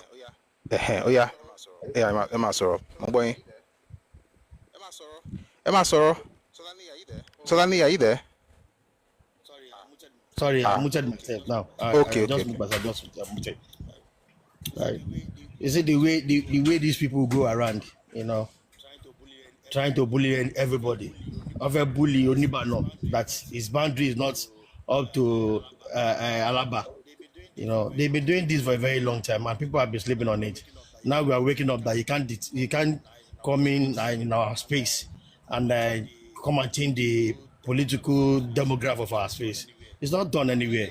Our headers have been sleeping. They've been, taking this shit from them for a very long time. Being quiet for them as doing as if Nigeria started and end in Southwest. No, it doesn't start and end in Southwest. You can't say because you are in our space, then you can do anything you want to do. Arrogantly saying they build your space. Can any Indian say they build London or an American? If you know the kind of Pakistan economy in there, and they will come and say we build London, we are this thing. You don't do things like that. RPO more boundary, honestly. We need to show them and push them back. Thank you for what you'll be doing anyway. You see, and they Thank want you. to impose this because we always buy their fake and substandard goods. They persuaded us to buy it. Now they want to impose that substandard politician on us. Look at Peter Obi. Look at how he's doing. Somebody who his family cannot identify with. I've never seen his son or his daughter, celebrating him on his birthday or even his wife. Somebody who came out and said if make a promise to his family, they will say, Daddy, come and write it down. Because you tell us in the future that you don't say this. And you want some, and you said that Peter B is better than jollof rice or black soup of Edo people. You see. Thank you, my brother. Thank Let you. me start from here and give Thank you, others sir. to speak, please. Thank you very, very much for that submission, Mr. Olani. Let's go to Apostle. Are you there? Hold on, please. Apostle. Okay, he's not there. Apologies. 2 minutes, please. Good morning. Let me calm down so you can bring others up. No. Oh, okay. Apologies. Are you there? Okay, I'm there. I'm here. Yeah, 2 minutes, please. Your time is Okay. there's a countdown already. I just want to talk about that video. I watched this yesterday and again. I even downloaded it. Thank God. Now Nyamini to Nyamini ask question. So if there had been another tribe now, they would say they wanted to set him up. It's very simple question. There is crisis in Labour Party. How will we be able to resolve it if you become a president of a heterogeneous society like Nigeria? And you're not saying, hey, thank you, my brother. Thank you, Obina. Simple question. You're not saying, when Yaradua was there, you went to Yaradua to solve the problem of your own political party. You now call Maurice that I don't want the problem. So now, because there is a problem in Labour Party and PDP, so in his own Labour Party, now go to Tinubu. Tinubu will now call INEC chairman and say, please, there should be no problem in Labour Party. And this is kind of a clown. I want to govern Nigeria. And you're talking about sabotage, that the government is responsible for the problem of Labour Party. So imagine as a president now, you'll be blaming people that Boko Haram in Nigeria and the bandits in Nigeria is the work of opposition. So that's why I can't do anything. USA come and see and Nigeria is in trouble. It's the opposition. In fact, I don't understand this. I've tried to listen to this man time and again. I don't really make sense from whatever he says. Thank you, Ogbon Bisiri. Ẹ ṣé jàre. Thank you very much. Apologies. Thank you for that submission. Let's go to Adekomi. Good morning, Adekomi. Oh, it's afternoon. I keep saying morning. Good afternoon, Adekomi. Sure. Are you there? Okay, maybe he's busy. Lucas Shola, please go on. Good afternoon. Lucas Shola, are you there? Hi, good afternoon. Afternoon, Chief. 2 minutes, please. Yeah, good afternoon. Thank you for everything you do. I just want to cap about yesterday. So, just to like, take our mind. No. We're not talking about that yet. Just based on the news. I'm going to do the recap once we're done with this section. Okay. Thank you. Okay. Thank you. All right. Thanks a lot. All right. Adekomi, are you there? All right, Mr. Martin. So we're not bringing anybody up for now. Thank you. Thank you, Mr. Martin. Thank you so much for all what you have been doing. I keep on saying it. I regretted being in Nigeria with these people. I regretted being in Nigeria with these people with strong emotion. I regretted it. It's a cause to share a territory with these people because they don't reason rationally. They normally talk with emotion and not with a sensible analysis. I regret to share territory with them. I've told my children, any day I see any one of them moving around them, I will curse them. So that's the only thing I can say for now. Thank you, Mr. Busui, for what you say. I don't share anything with them. I don't share their sentiments, their emotion. They don't reason logically. So I will curse them. I've told them. That's my own decision. Any day I see them around there, because I don't want that kind of things in my village. I don't want people that cannot be rational. Sorry, please. Mr. Martins, please. No, that's my decision. Hold on. Mr. Martin, please hold on. Thank you. Please hold on. There is a line. If you don't want people to marry people, that's okay. That's your choice. But when you say things like, I don't want to have anybody around them, like Abba. My family. You don't want them marrying somebody from something, but that's your prerogative. Yeah, that's it. But you say you don't want anybody near them from a particular place. No, my family near them. Okay. Yeah, my family, not other people. I don't deserve other people. My family near them. Thank you. All right. Thank you, Mr. Martin. I'm just going to say this, guys. There's a thin line between. I don't even know what to say, man. Let's be careful of the possibility of hate. I don't want certain people marrying certain people. That's your right. I don't want certain people around them. When I see them, I'll curse them. Abba. But again, it's your right. But dear Joe. Let's have Adekomi now, please. Yes. Good afternoon, Egbon. Good afternoon, Jare. Sure. Okonu kan wà ní comment section. Don't make what's the difference between you and your dad? Ask your dad, Max. He will tell you. God bless you. Yeah, continue, Jare. Mo fẹ́ try láti omit lẹ́kẹ̀ẹ́ nǹkan tó ṣẹlẹ̀. So, well, I want to comment on the question tí Obinna béèrè lọ́wọ́ Obi, and trying to say thank you very much and all and all. You see, I don't know. I think with that video, many people who are following him now, they should have seen. This is not a matter of propaganda. Answer question. Question yẹn ò tiẹ̀ jọmọ́ nǹkan tán béèrè lọ́wọ́, and that's not the first time tó yẹ kó máa béèrè question lọ́wọ́ ẹ̀. Ṣẹ́rí àwọn tó tẹ bá béèrè question lọ́wọ́ tó máa ti sọ thank you very much bí ẹ̀mejì àbí ẹ̀mẹ́ta gẹ̀mọ́ pọ̀ mọ́ nǹkan tó fẹ́ sọ. So that being said, and then concerning the coalition, they should go ahead. One party, Tinubu himself is the master of coalition. They will meet him there. So, what else again? Because I want to be very fast and very brief with my submission. I have a lot of things to comment, so I don't want to waste time. Okay, that of the Alaba. Well, any Yoruba, there's this thing I used to say. I used to say Yoruba Ronu and Yoruba Ponu me and Yoruba Ronu Temi. Sure, you understand? So, and I think those that are the Yoruba bots, who I call Yoruba Ponus, they should have seen right now. At least they see what's going on. And that person comes to your space, telling the king in that space how to govern his own place. So, not even political leader or a traditional ruler. I think we should see by ourselves by now. So, thank you very much. That's just my own little submission. As time goes on, Thank I you. will skip. Absolutely. Thank you very much for that submission. I really appreciate it. And Apple user, thank you very much. Thank you for your kind words. I really do appreciate that. I brought somebody up. I don't think he can speak right now. Are you there, Mr. Babatunde? Okay, I'm not sure he's there. I think it's probably his network. So if you're hearing me, it's your network. Oh, but I have to take everybody down so we can get into the topic, into the conversation Please, for Edmond, today. Just send request. You are saying something. I think I didn't know you were still going to talk. So please come back so I can finish what you were trying to say. Sorry about that.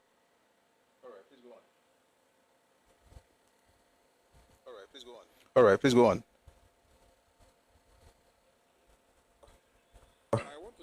I want to say this, please, let's be very careful of it. All right, please go on.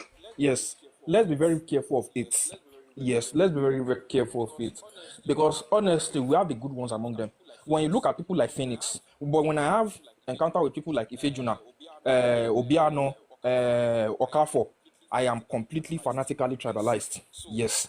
So let's be very careful because of it. Because some of these people we have the good ones among them.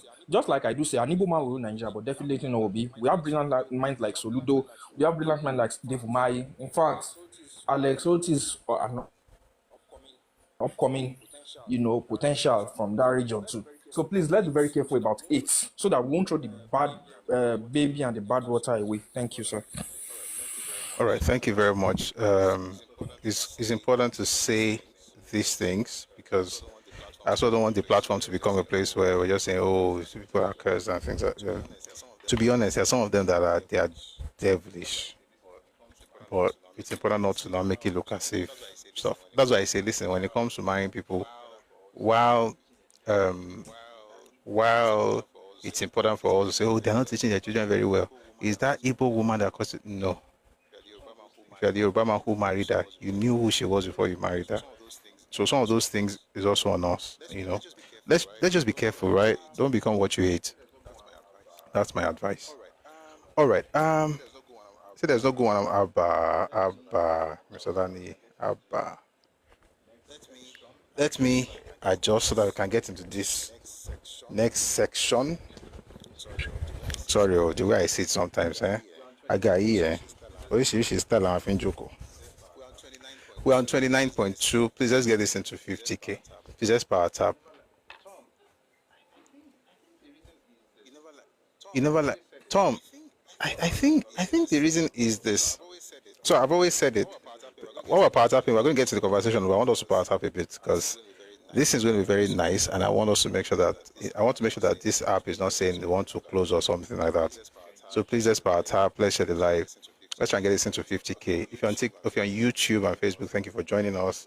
When we say we're power tapping here is one way to keep the session going on. So to keep it going. So on TikTok, you have to engage the live session. You have to like it over and over again so that the app itself knows that it's not just somebody staring at screens and doing nothing. So that's the way it was configured, and that's why we're saying power tap, power tap. So if you are hearing that for the first time, now waiting maybe that for this part of the internet. So thank you very much. I see we're on 30.1K, but let's quickly do it. And if you guys don't mind, if you can give me 30 seconds. You know what? Let me see if I can bring somebody up. Mr. Batunde, are you there? So he was trying to come up earlier. I want you to talk so that I'll know that, okay, I'll take part of going before I get into the book.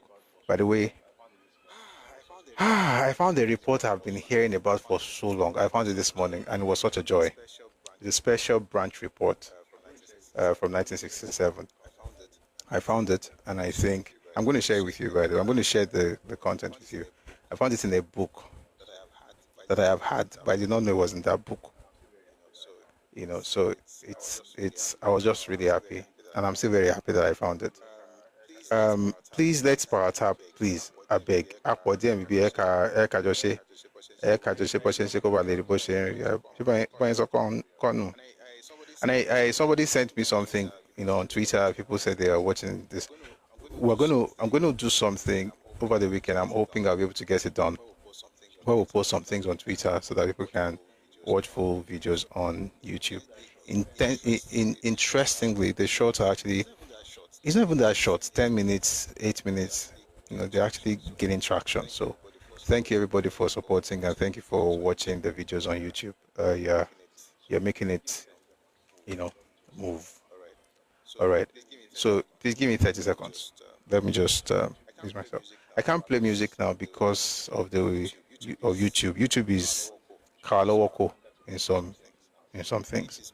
Hate is poison. We should channel our anger to positive changes in our space, but we shouldn't be naive. God bless you. God bless you. Don't be naive. Don't be dumb. But don't hate either. That energy is too strong.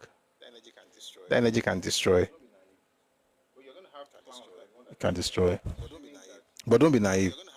But you're going to have clowns like the one that came here earlier, assuming that your decision not to be naive is tantamount to you hating them. That is a way of gaslighting you into allowing them to move anyhow they want to move in your space. You can speak up, you can be assertive, you can be firm. It doesn't mean you are hating anybody.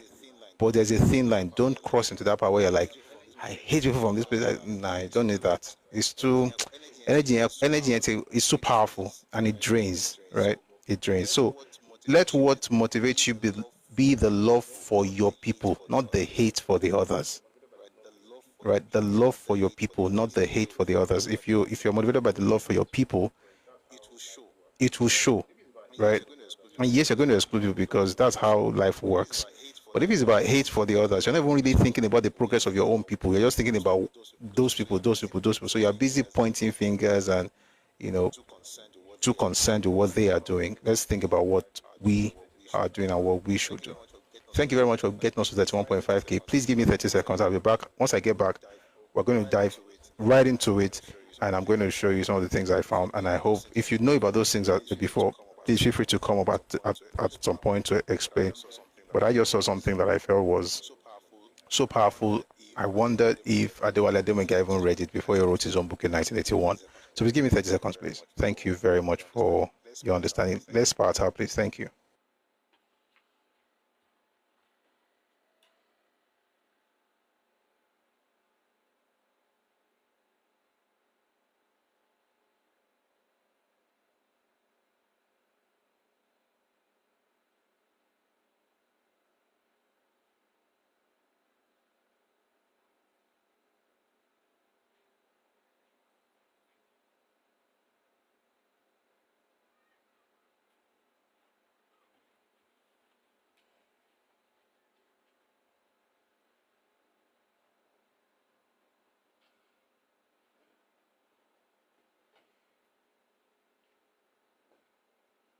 Thank you very much for staying tuned. Thank you very much for staying tuned. All right, now let's get into this. The book we've been looking at since last week, well, the primary book, we've been looking at other books as well, but the primary book has been Why We Struck by Adewale Ademoyega. And I said one of the reasons I decided to have us discuss this book is because it's one of the books that people use to taunt Yoruba people. So there's something that I've noticed in certain cultures in Nigeria. There's certain cultures that thrive on taunting and mocking people. And when they want to do it, they'll use something in that person's space to mock them, or something that group has produced to mock them. And so they'll say things like, oh, Ademoyega wrote something and this is what he said, and meanwhile the person who is talking to you has not read the book, but because they have used that name Ademoyega, oh, he did this, that's the reason you can't say this. Before you know it, your guards are down. You assume it must be right that, oh, because the Yoruba person was dead, and that means, voila, happened. But in reality, that's actually not how it works. When you read the book itself, you're able to understand the person's mindset, what they were thinking, and how they carried out certain things, and also to interrogate some of the claims that have been made. For instance, a very, very loud claim that people have said several times, that the coup was plotted in order to make Awolowo the president of Nigeria. There's nothing as insane. Actually, there are some other insane things, but that's a very, very insane claim. Like, it makes absolutely no sense. Excuse me. And I remember saying this. Somebody said on Twitter that I didn't even bother. Sorry, on YouTube, on one of the videos, that which year did they print the book that I'm reading? I should tell him. I didn't even bother because that person is a retard. The truth of the matter is that this book, I have two copies of this book, right? I've checked both of them, different years, is the same thing. In other words, it's not a different edition. It's just a reprint.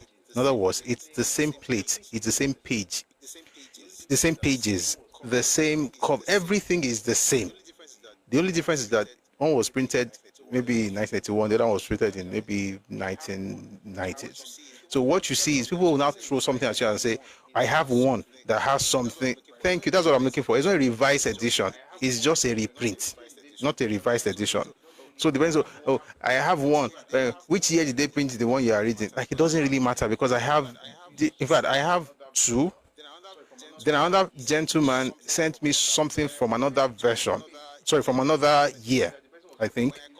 When I compared the thing, the same page, the page that the person was talking about is the same page in this one and in the other one I have. I intentionally went to check. Why am I saying this? Because people will look for anything to make their lies become true. Once you tell them that you never said something in the book, they'll say, which edition do you have? If you say, I have 1981 edition, they'll say, and then they wrote something else by the second edition. But there's no other edition, it's just one edition, but several reprints. And there's no single edition or print. There's no print or no book or no copy. That's what I'm looking for. There's no copy of this book that says that Awolowo was going to become president, and that was the reason for the coup. What he said was that they're going to have a military solution to the Nigerian problem, and they're going to break the country into 14 states, and those 14 states will have military administrators, 7 in the north and 7 in the south. He also said that the coup itself, they were going to release political prisoners, Awolowo inclusive. So Awolowo, Onitiri, Omishade, Anthony Naoro, people like that, and Jakonde, they will be released from prison. He did not say they will be made president or anything. That particular claim came much later. The coup was planned in 65, was executed in January of 66. The idea of Awolowo came in July of 67. In other words, it's an afterthought. It didn't come before the coup. It didn't come at the time of the coup. There are many questions that were asked. Nobody mentioned that until July. And the first place we saw that information was in a publication by the Eastern Region government. And then the next time we heard it, it was in an interview conducted by Tai Sholari, where he was interviewing Nzogu about the coup. He then began to talk about it from July 67, 18 months after the coup was executed. And the book they're always using to say, if you go and read that book, it's there. This is the book. It is not there. It's just all lies. But what have we found? We have found the political situation of Nigeria in the early 60s. We've also read about the people who planned the coup. We've read about the different, guys and how they did what they did, But there's something, I probably will not go into some of the things we discussed yesterday, but I might at some point. Let me see how we should do this.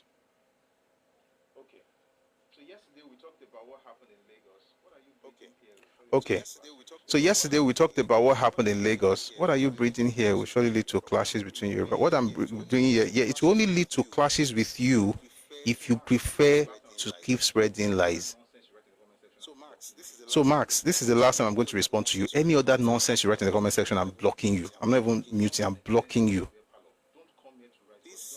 This is not an extension of your beer parlor. Don't come here to write because you don't have anything sensible to put in the comment section. Please, I'm begging you.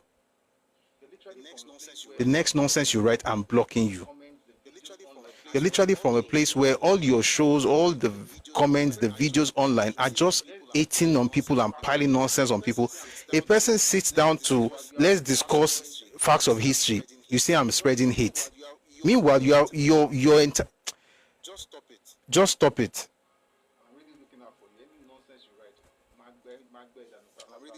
And I'm really looking out for you. Any nonsense you write, there are people who are hating on each other, people are insulting each other on both sides. I'm not one of them. Don't preach stupid messages to me. Go and talk to your family members who are insulting people. They are the ones who need whatever you are saying. All right. So that's that about that. All right. Let's get back to what we're saying. So we're talking about the different people who plan the coup. From the perspective of course, Adewale Ademoyega, he mentioned Nzogu, he mentioned Ifajuna, he mentioned Christian Anuforo, who was a captain at the time. He mentioned Timothy Onwategu, who was also a captain. He mentioned Humphrey Chukwuka and Dan Okafor. Of those 7 people, including himself, 2 were captains. That's Anuforo and Onwategu, and the rest, the other 5 were majors. And that's why the book by Bengule is called Nigerian 5 Majors, because of the primary people who got into that. But I'm going to tell you something I found today to even discover that it's not what he thought it was. You know what? Let's start with that, and then we'll come back to what happened in Ibadan, Lagos, Kaduna, and Enugu. So let me read first from page 75. Apparently, I noticed that some people are screenshotting and sending me, stuff. 1 second, guys. Let me just block this clown. You know what? I'm not going to block you. I'm going to mute you for the entire live. So you can hear, but you'll be like a dumb person. You can hear, but you can't talk. May God be with your soul. Do you have timeline for your live session? Just be enjoying it, my brother. Unless you want to even create one on YouTube. Just enjoy. So I noticed that a lot of people are screenshotting and sending stuff. So apparently people are getting the book or they've had it before. So I'm going to read something to you from this page 75. It says, today, please listen very carefully. There's something I found. I think I'll just start with that, and then we will have a great time today. I'm going to be reading from a few books. So there is the Special Branch Report, there's Nigerian Civil War by John de St. John, and then there's Crisis and Conflict in Nigeria by H.M. Kirk Green. What else? The other books go on, the biography of a soldier statesman, Nigerian 5 Majors by Ben Gule. All those materials we're going to get into today. So first, let me read something to you from Ademoyega, page 75. Today, if one were to ask, when did the preparation for the revolution really begin? Or when did it really begin, rather? You know what? Let me go back just a little to even read something here. It says,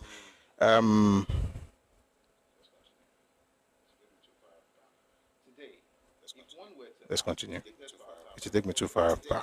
Today, if one were to ask, please let's power tap 34.3 Ejo. Let's get you to 50K. When we get to 50K, we'll now rest for like a few seconds. Then we'll now take it up again. Oh, African water. Was that your question? You were saying timeline. You didn't say the time. What I thought about timeline was different from what I think you were trying to say. It's 1 p.m. Ife time, West African time. Yeah. I didn't know that's what you. I didn't know we were talking about the schedule. I thought you were talking about from timeline, like 1 to 2, 2 to 3, 3 to 4. That's what timeline is, by the way. So, but I'm glad you're here. So 1 p.m. Mondays to Fridays. We're about to fly. Please power tap, share the live.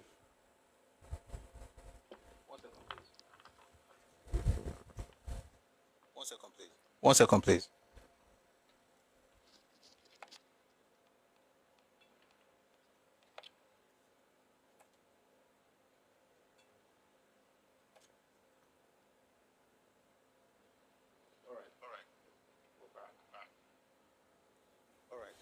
All right, we're back.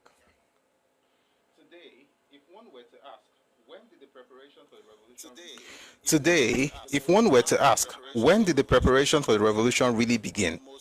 The most accurate answer would be from 1961, because the three of us who formed the nucleus of the revolutionary group had met in that year. Although we are not there and then planned a revolution, we had seen eye to eye and we knew that we had a common cause. It was as if the seed was sown at that time and only needed time to germinate, grow, and bear fruit. But these meetings were between Ifajuna and me on the one hand, and between Nzogu and me on the other. This pattern remained almost the same throughout. When you read this book, which I read, you go with the idea that it was three people that actually planned this stuff, but that's not actually what happened. That's what he thought. And how do I know this?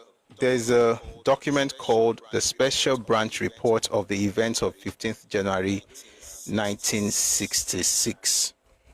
I was able to lay my hands on it today, and I'm going to read something about that before I read to you what I found there that contradicts what Adewale Ademoyega, not contradicts in the sense of that he's lying, or just contradicts into the point where you understand the fact that he was very naive.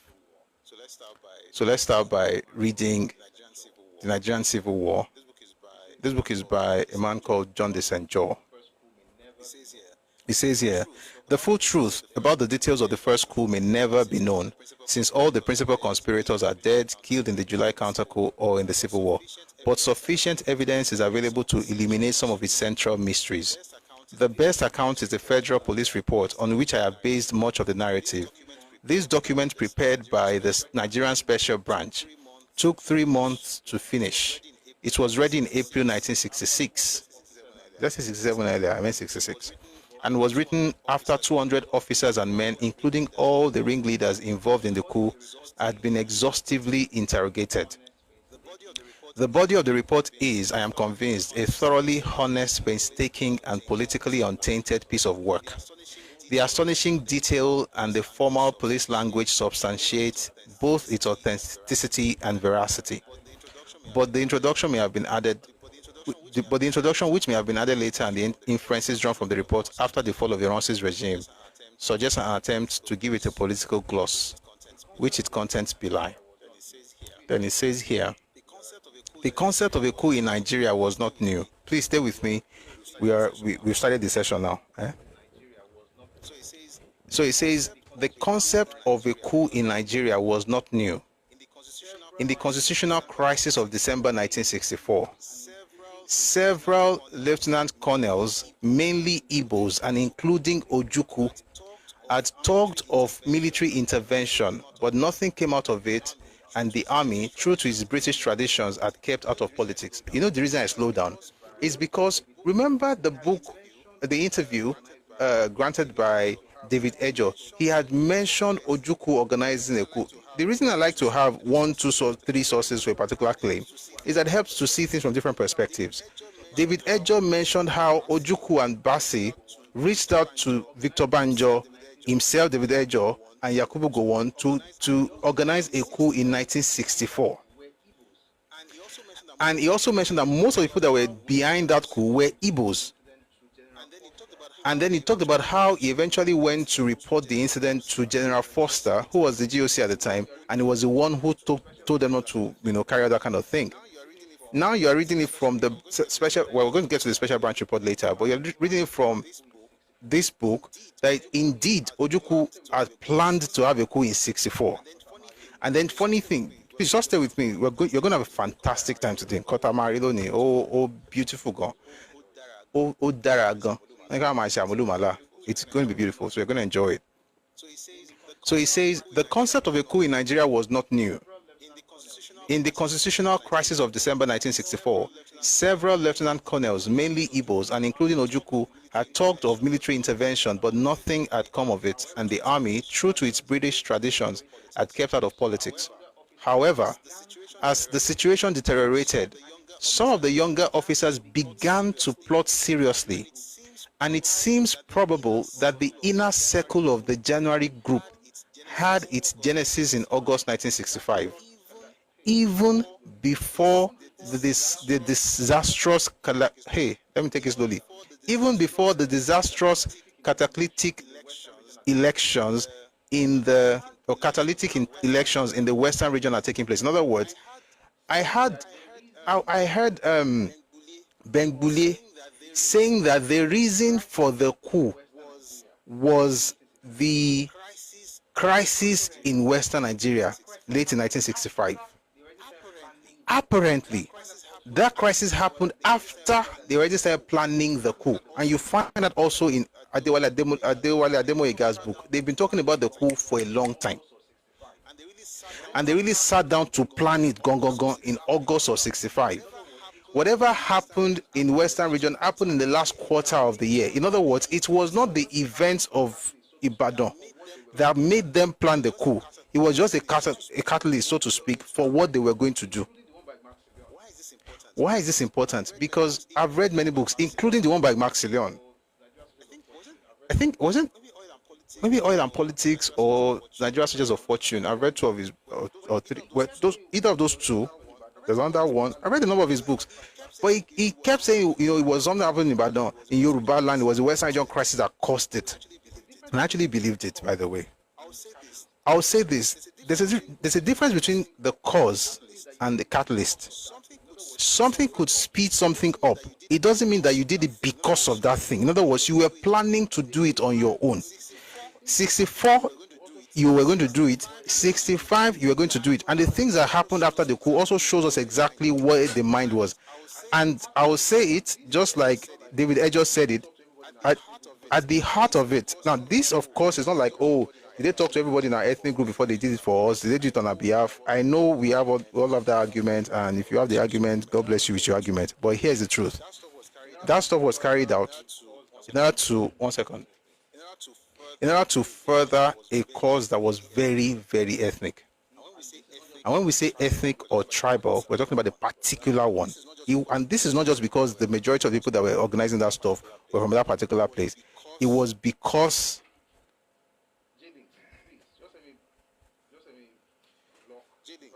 Jailings, please, just let me block. In fact, this one should not. No, you can't mute this one. It's blocked straight.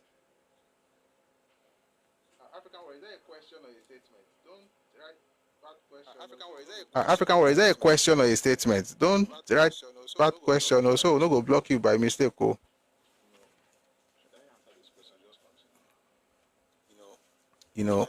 Should I answer this question? Just continue. Somebody asked the question. Somebody has typed something. And somebody asked the question. Maybe I should just quickly answer it. I know I don't want to get distracted, but it's important to answer it. May not just go fly like that, because people read this comment section now live on YouTube and on Facebook. So, and they will also go back to it. So let me say this. Aolo was sentenced to prison in 1963. From 1963 to 1966, August, he was in Calabar prison.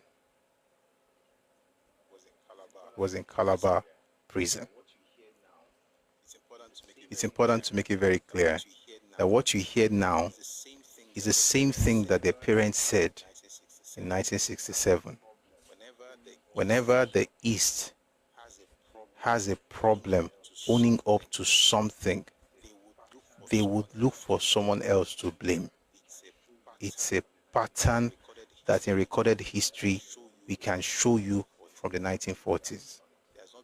There has not been 1 year since then that they haven't done it.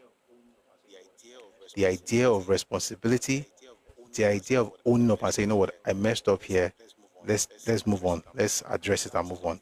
That is not in their culture. And I'm not even joking. It is strange. Whenever I see somebody from the East own up to something, I find it strange because it is not culturally, it's not a cultural reality. It's always someone else's fault. How could Awo, who had been in prison since 63, plan a coup?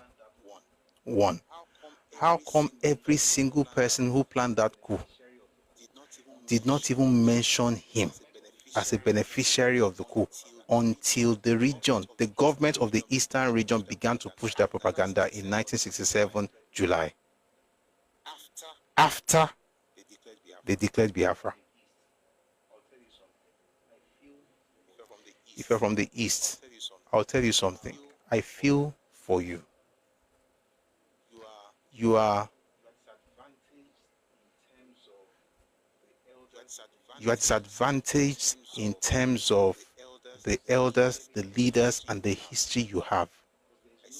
I sincerely feel for you, because there is no way you're going to continue like this and expect grace or growth.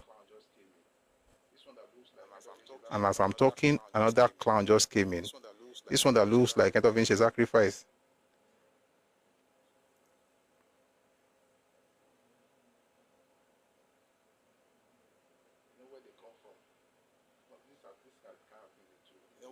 You know where they come from. Not this kind of thing they do. There's cannibalism. There's human sacrifice. This one, they don't use them. Only grace.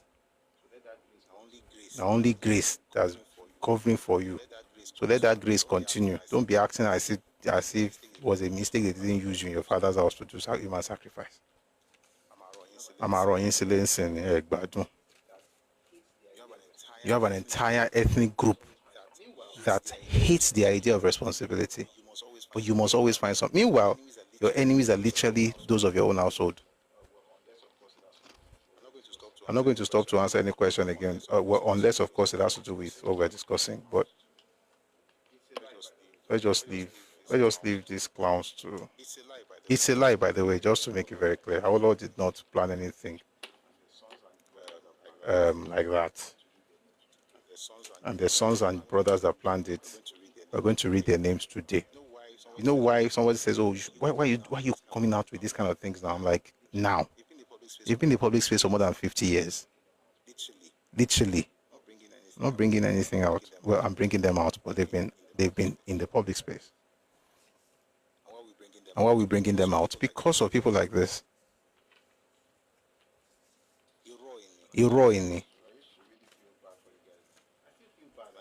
And I used to really feel bad for you guys.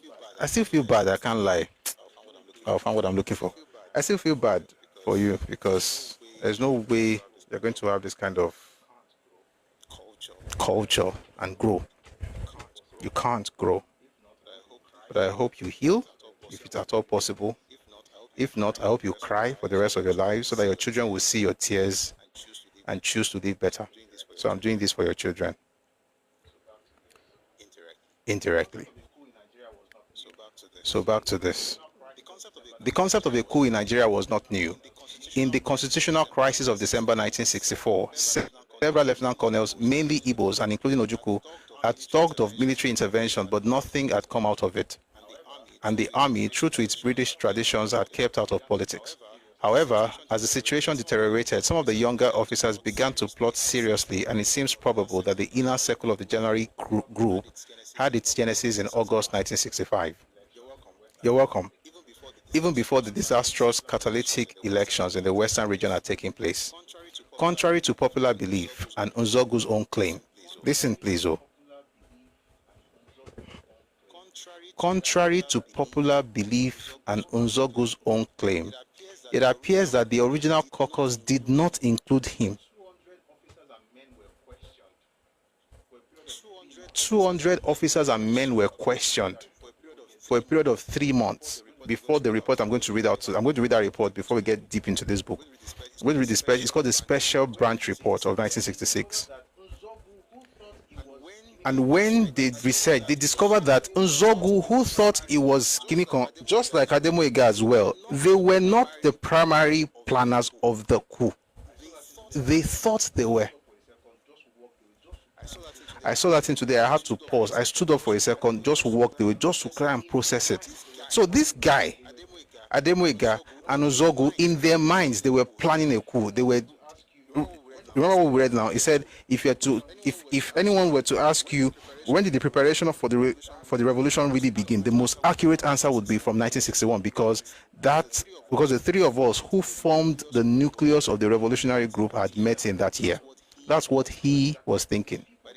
By the time they interviewed the rest of the group, they discovered exactly that the people who thought they were planning did not plan anything. They were brought into it. The people who really planned it before they invited them. I'm going to get into it today. It says here, contrary to popular belief and Nzogu's own claim, and also Adewale Ademoyega's own claim, it appears that the original caucus did not include him. Major Ifajuna, the high jumper, and Okafor, commander of the Federal Guard, were the principal plotters. And they brought Nzogu, dubbed by one writer the Brutus of the coup, they brought him in later, since they needed an efficient and strongly motivated man to direct operations in the north. By the end of October 1965, there were 7 officers in the conspiracy. 5 majors and a captain were Igbos, and the remaining major was Yoruba.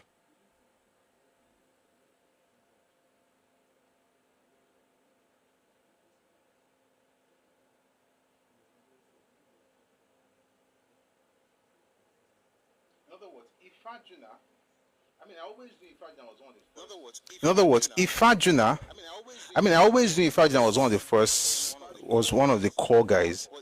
But this is where it gets crazy. Ifajuna Okafor, mark that name Okafor. Remember Okafor, we were talking about him yesterday, we were talking about law, Okafor's law. Okafor was the same person who pulled out because himself and Oji were saying that nothing must happen to Ironsi. He, Okafor, was one of the original coup plotters, according to the report that came out much later. In other words, I've said it several times that the primary person who organized the coup was Ifajuna. Everybody already knows that. The primary coup plotter was Ifajuna, because when you read the book by Bengbuli, Nigerian 5 Majors, he mentioned that the coordinator in the north was Nzogu, but the coordinator, as in coordinator general, so to speak, was Ifajuna. So I always knew that. But you see, reading Adewale Ademoyega's book, you left with the idea that it was himself, Adewale Ademoyega, Nzogu, whom he had known since 61, and Ifajuna, who were the 3 major people. And he said that in his own book as well. However, in reality, they brought him in later. The people, and listen, this is why I always say it's an Igbo coup.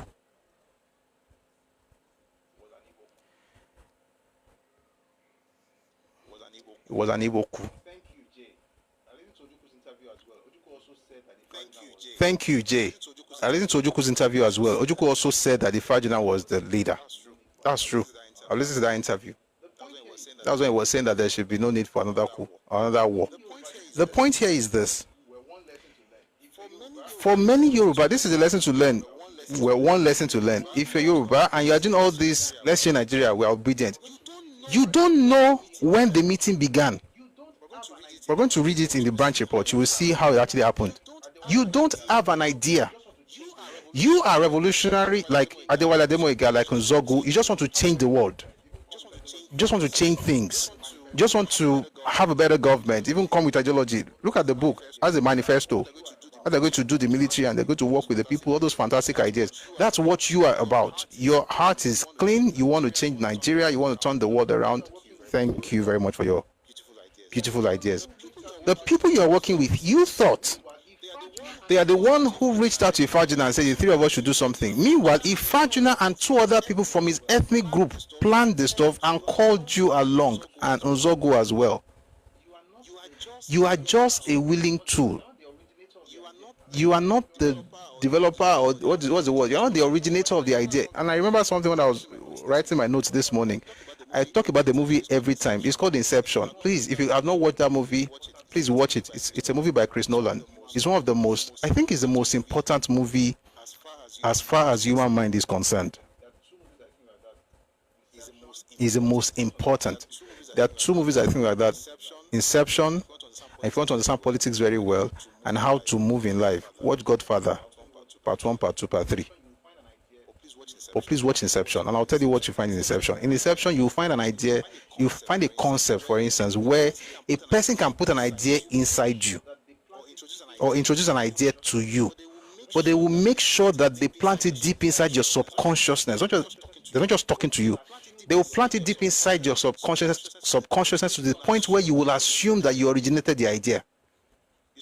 You still don't understand the Inception. You have to watch it like 3 times or 2 if you are. But generally speaking, I don't know anybody who has watched it less than twice, before they understood it. Inception.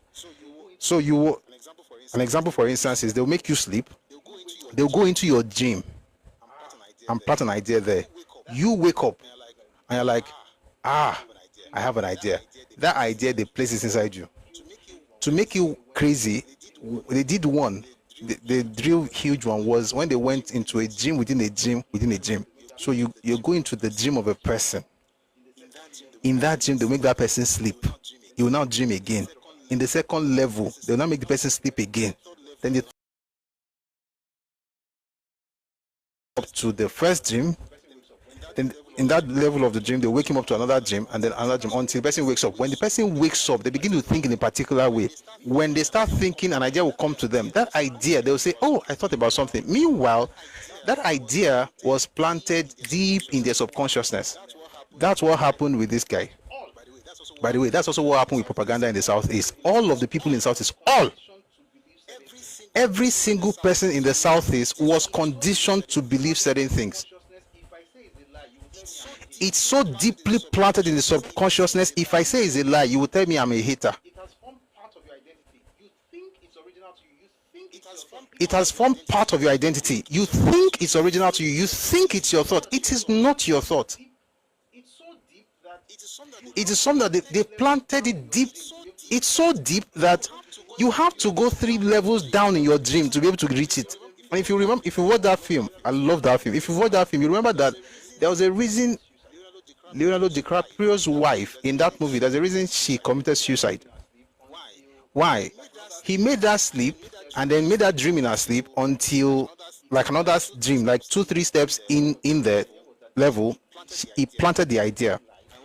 And what was the idea? The idea was that they needed to live the real life and live in their dreams. Don't worry, it might be complicated. I'm going somewhere. And so when they woke up in real life, that idea was still in her head. She was looking for a way to die so that she could go to the dreamland, which is going to be the quote unquote the new reality for them. Even when he tried to change her mind, she could not change her mind. And the reason she couldn't change her mind is because she had thought deeply about it, and it was the only thing she had to do. That was the only escape. Meanwhile, that escape that she was looking at was something that was planted by her own husband, who made that dream 2 levels or 3 levels into her subconsciousness. What am I trying to say? When you see a person saying we had 70 million people die in the Southeast during the war, and you know that the entire population of Igbo people in the world at the time was 7 million people, he doesn't care that he's wrong. That idea was planted deep into his subconsciousness. That's formed part of the person's identity. The same way Yoruba people have to learn to greet, respect, prostrate as a boy, kneel down as a girl. Those cultural values, the same thing that respect means to you is what victimization means to some people. It has been wired deep into their subconsciousness. They think that to even come against it, you are against them. Meanwhile, it's a lie. It's not even real. How would 70 million, 21 million, 7 million, how would 21 million people die in a population of 7 million? But nobody thinks about that. It's just like, oh, yeah, they died. Hey, yeah, sorry, Nigerian people are bad. All these Nigerians are very terrible people. Yeah, me too. Then you have a trauma bonding party, PT party. Everybody's throwing ashes in the air.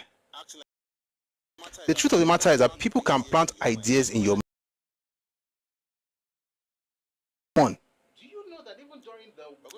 We're going to see some things in this book today. Do you know that even during the war, Ademoyega knew that Ojukwu was the wrong person to work with, and he still worked with him. He knew that Madiebo was a tribalist, and he still worked with him. And he wrote all those things in his book. In 1981, he still believed in 81. That's 15 years after the coup that he was one of the original planners of the coup. Meanwhile, the guys who planned it, they made it so that it appeared. Do you know that even up until recently, a lot of us believe that it was Nzogu that planned the coup, but Nzogu was not even one of the original planners. They planted that thing in our minds. They said it over and over again, and that's how propaganda works. You take a complex idea, you simplify it, you make it black and white, and then you repeat it over and over and over while you are blaming others for what you have done. You say it over and over again. Before you know it, all of us have the same thing. We say it's history. We can even fight. Do you know where I read it? My father told me. Your father didn't know anything. My father told me. Do you know my father experienced the war? Your father was suffering for what the person who told him what was happening did to him. In other words, Ojuku was denying your father food. Ojuku was telling your father was Awo. Your father believes Ojuku. So it didn't matter. It doesn't matter that your father was there. Your father believed what he was told. That's the sad part. And like I said, every time I look at people from the southeast, for the most part, I see you guys as victims of propaganda. But I also think that some people here, some people there also don't want to change. But for the most part, you are victims of propaganda. You just believe it, and it's a lie. We're going to go into details of what happened during the war later on. But let's get back to the book. It says Major Ifeanyi, the high jumper, and Okafor, commander of the Federal Guard, were the principal plotters. And they brought Nzogu, dubbed by one writer the Brutus of the coup. And I'm wondering, why would they call him the Brutus of the coup? What did Nzogu do that made them call him Brutus? We'll get into it. Oh boy, I'm excited about this. See, let me tell you the funny thing.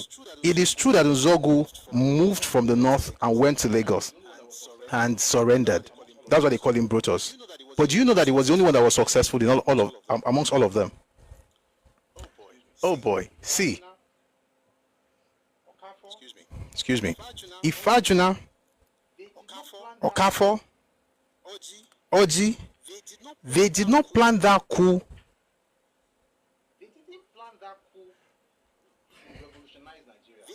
They didn't plan that coup to revolutionize Nigeria.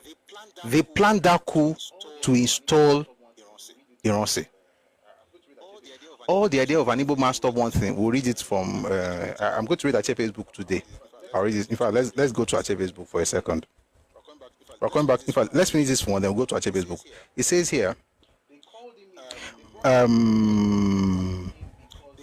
They called him in. They brought him in. Nzogu. They brought him in because they needed an efficient and strongly motivated man to direct operations in the north. By the end of October 1965, there were 7 officers in the conspiracy. 5 majors and a captain were Igbos, and the remaining major was a Yoruba. Was already 5 majors, but there were actually 7 people. There were 2 captains. Those 2 captains were Igbo. 4 of the 5 majors were Igbo. Only 1 was Yoruba. What's the percentage of 1 over 7 times 100? 7 in 100 will be what? 7 in 10 is 1. 7 in 30 is 4. 14.2%. That's the percentage of the Yoruba person in that coup. But you know, like I always say, what makes it an Igbo coup is not because the planners were Igbo or majorly Igbo. There are not 18 planners. There are 7. And of those 7, there were 5 majors. And of those 7, there was 1 Yoruba man. There were not 1,000 planners. Oh, we have Yoruba. We have a list of Yoruba names. Who were they? People like Nwobosi, for instance, who unalived Akintola in Ibadan, wasn't even part of the original killing. They brought him in much later. 14.2, yeah, 14.28%. The Yoruba person it was just 1 person. Every other person you see in there was brought in. I think I should repeat that thing because it's important. You know, I know I said it yesterday, but it's important to do it again. So please humor me, oblige me, so to speak. Let's go back into how those people got involved. I'm going to come back to this stuff, and I'm also going to go back to Achebe's book eventually. There's something I'm looking for. Follow Adewale. Or before I follow Adewale, let me read something to you from Ademoyega.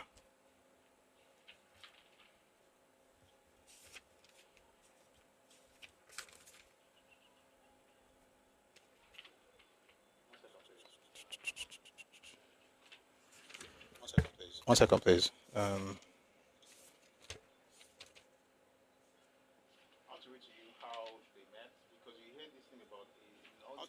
I want to read to you how they met, because you hear this thing about all these Yoruba people were in the coup, all of them planned it. That made it look like it was Igbo. Oh, these bad people, all those things they say.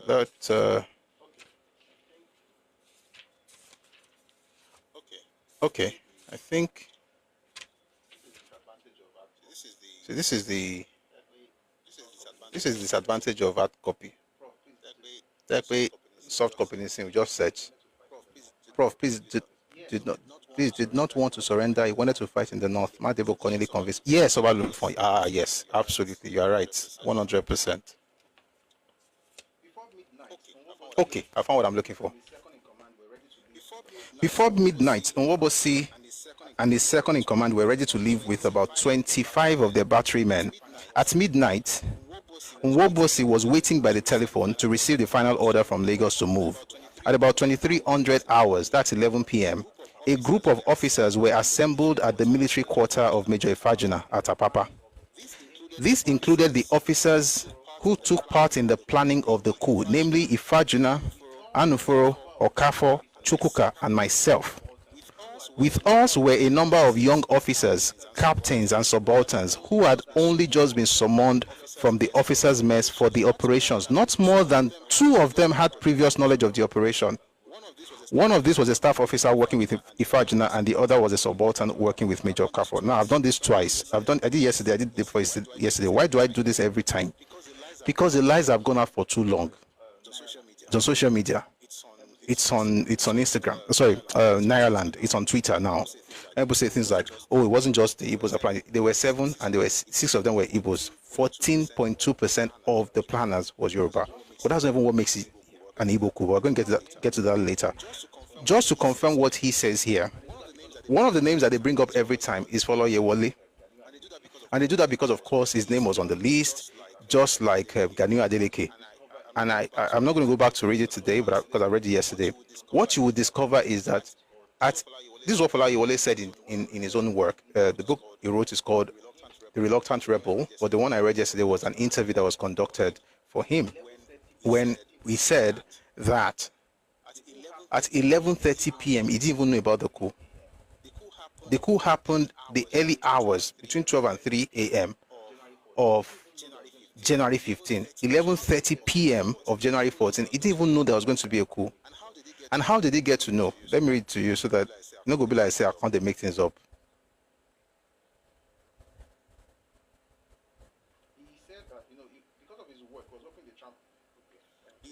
He said that, because of his work, he was working the Trump. Okay, let me change this stuff. Okay, good. Let's go. No, not this one. Let me just open a new stuff. 1 second, guys.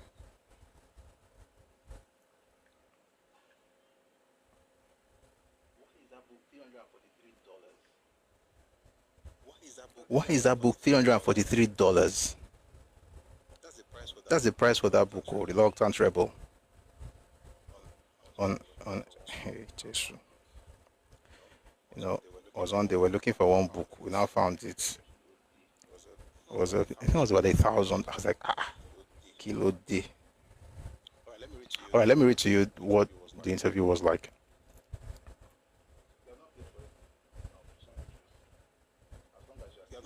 You have not paid for it enough, son of truth. As long as you are still lying, it means you have not paid. You have not paid. You don't even know you did anything wrong. Don't worry. I'm not doing this for you. I'm doing it for the people who are lied to every day, blackmailed into saying, "Oh, we suffered."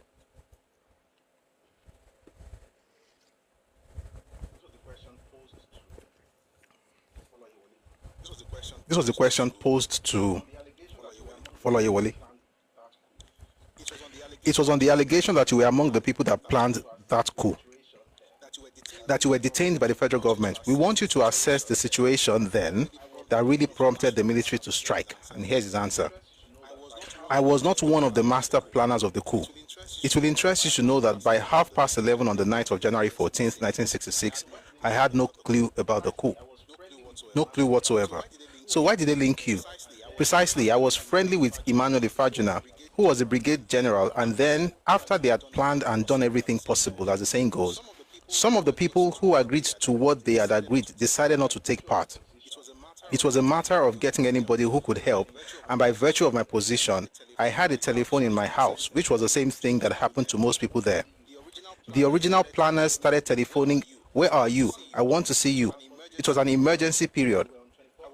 I was second in command to the transport brigade in Apapa, and we were on 24-hour alert. It didn't come as a surprise, so that is what happened. They drove to my house. Okay, so like they would say something like this: something is happening in Ogbomoso, blah blah blah. Can you help out?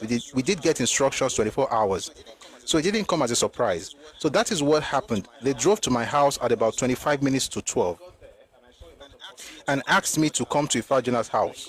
I got there and I saw a lot of officers sitting down, and they had even finished what they were talking about. And they said, "You stay and I will brief you." And he also mentioned what happened to Ganiyu Adeleke, that he has spoken to them like, "Listen, I have to go and talk to my family about what I'm about to do," because they didn't even know there was a coup. They just knew that they had to, do something in the middle of the night. And then the officer said to one of the officers told another one that, "Follow him. He might be the first casualty of the coup."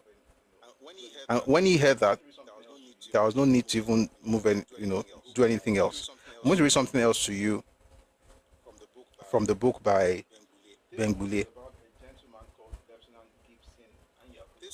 This one is about a gentleman called Lieutenant Gibson Anyafulu. This is from Nigerian 5 Majors by Bengbule. He says here, even more unfortunately, the junior officers who had gone along with the plotters had not been properly briefed, which was for fear that the secret might be leaked to the authorities. The net result was that those junior officers who would otherwise have proved immensely useful were made to tag along blindly, with no clue as to what precisely the whole military operation was all about. They didn't know. No clue at all, just like what Oga said the other time. No clue. One of such junior officers was Lieutenant Gibson Anyafulu of the Signals, Apapa. According to him, he did not even know that the coup was in progress, although he was actively, if innocently, involved in its prosecution. On the very night of the operation at about 100 hours, he was woken up by the BM of the 2nd Brigade, Major Emma Ifajuna, and told to get dressed immediately because there had been an emergency, and hence the need for an internal security operation. Incidentally, the military push had coincided with Lieutenant Anyafulu's 6th week in the Nigerian Army. Let me just jump to the part where it says, finally, as dawn was breaking, in fact, let me just read this part. It says, in fact, he had not been amply acquainted with the mechanics of weapon handling as a whole when Ifajuna thrust a weapon into his hands. Later on, he was taken by Major Wale Ademoyega to the P&T headquarters in the Lagos Island and left there with instructions to proceed to paralyze all the vital items. Oh boy, my moderators are busy. These stray children are all over the place.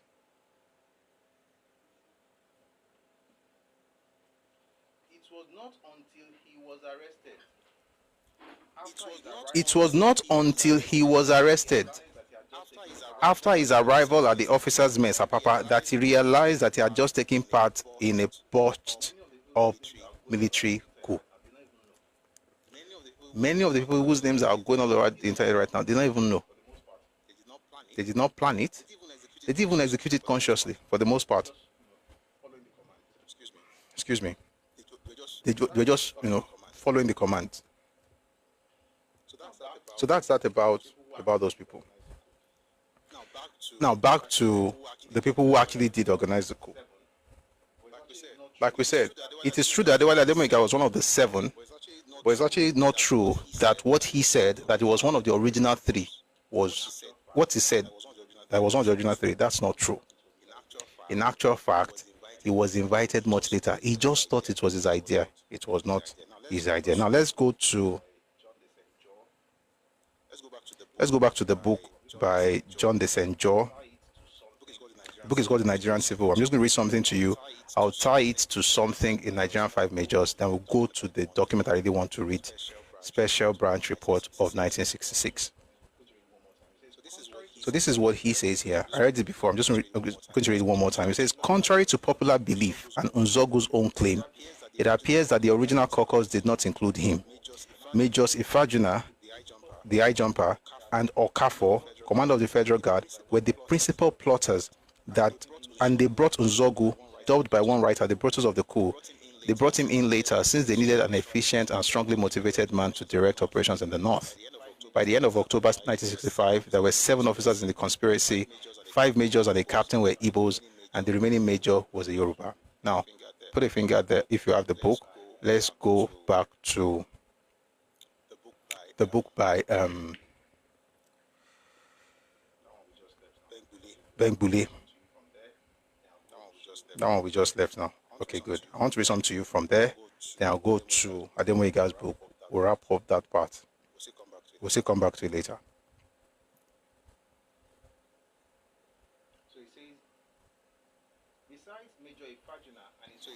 So he says, besides Major Ifajuna and his colleagues did not get around to conduct any meaningful rehearsals. Okay, I found what I'm looking for. It says, by far the most formidable obstacle between the coup executors and success was the unanticipated element of treachery that manifested itself in the course of the nocturnal operation. That means the operation where they do for night. In that regard, and to begin with, both Major Don Okafor, remember his name, both Major Don Okafor and Captain Ogbo Oji decided to plan a coup. I mean, a lot of people have been talking about planning a coup, possibility of planning coups, they've been talking about it. But these two decided to plan a coup, those two primarily. Then in that coup, while planning that coup, they were playing both sides. In other words, they were telling Nzogu and Adewale Ademoyega that we're going to change this country. The politicians are bad. They are terrible. Excuse me. They are bad. They are terrible. See what they have done to this country. We need a change. We need revolution. Revolution now. What's that one? Aluta continua. Victoria Asata. Like they used to say in my school, they would say, Aluta, can you come? Victoria is my wife. Anyway, Victoria Asata, let's fight. While they were doing that, they were also telling Ironsi what was about to happen. Ironsi was not just hinted. In fact, the idea that, they told him, they hinted, that was not what happened. He knew. While they were doing that, they also spoke to the politicians who were Igbos. Guys, you will see how I arrived at everything. Greatest of the greatest, greatest, book. You will understand how I arrived at this. By the way, I was referring to someone in the comment section. These two men, in fact, the 3 men, there were 3 who did this. Ishe Ahmed Alon Sise, Ifajuna, Okafor, and Oji. In fact, the greatest among them of a treacherous human being, a traitor par excellence, was Don Okafor, who was a major, and the second was Captain Oji, who of course was a captain. Let me first read to you what Okafor did. Okafor was dealing with law of Okafor.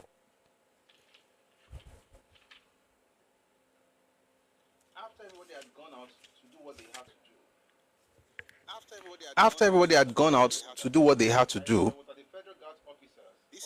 this is Adewale Ademoyega saying, I was at the Federal Guards officers mess. So he had gone everywhere. He had gone to NET, he had gone to Lion Building, that's the police headquarters. He had gone to NBC, he had gone to Parliament buildings in the middle of the night, just moving around, you know. Ijakumo orin de oso eni abere ori de oru. Ijakumo lo orin de oru nteni, just walking all over the place in the middle of the night. Then he says, I also ordered roadblocks to be set up as strategic positions on the two main exits from Lagos to Ojota via Maryland and Lagos to Agege via Mushin. After this, I was at the Federal Guards Officers Mess Ikoyi. Close on my heels came Major Anufuro's group. They had accomplished their own tasks, having arrested Colonel K. Mohammed.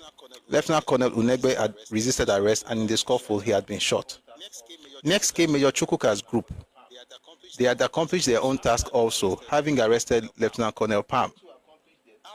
After them came Ifajuna's group.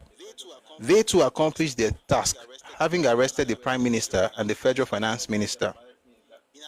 In addition, as they were returning to base, they saw Brigadier Malari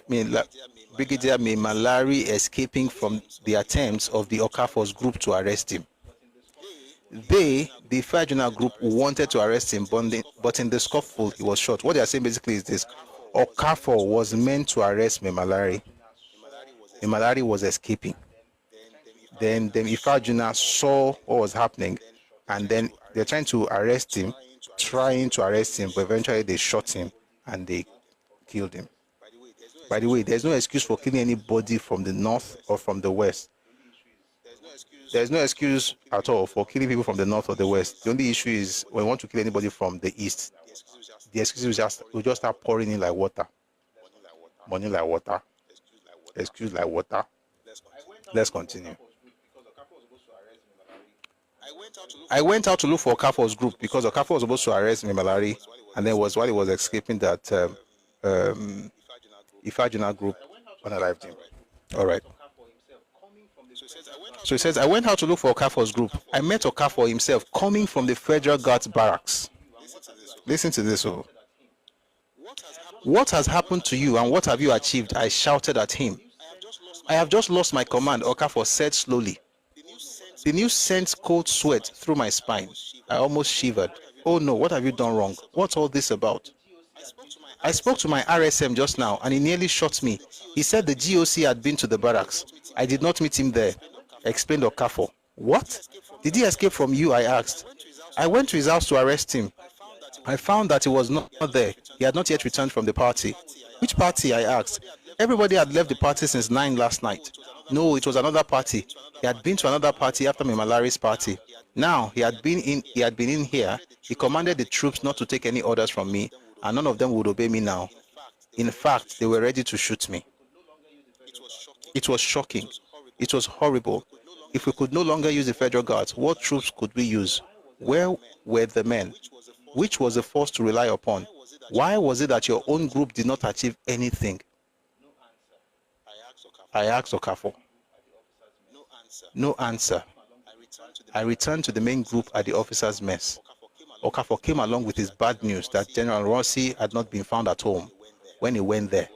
He was said to have gone to another party after Memalari's, but he had since surfaced at the Dodan barracks and succeeded in raising troops against us. I was saying something I did not finish earlier. Let me tell you what really happened when you piece all these things together. Where's the other book? There's a book I want to read from. It's a book by Ishawa Elaigo. 1 second, guys.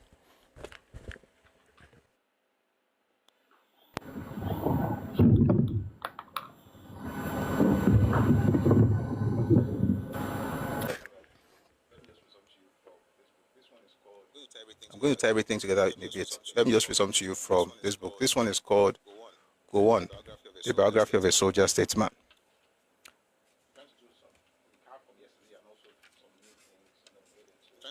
I'm trying to do some recap from yesterday and also some new things, and then we'll get into where we're really going. But if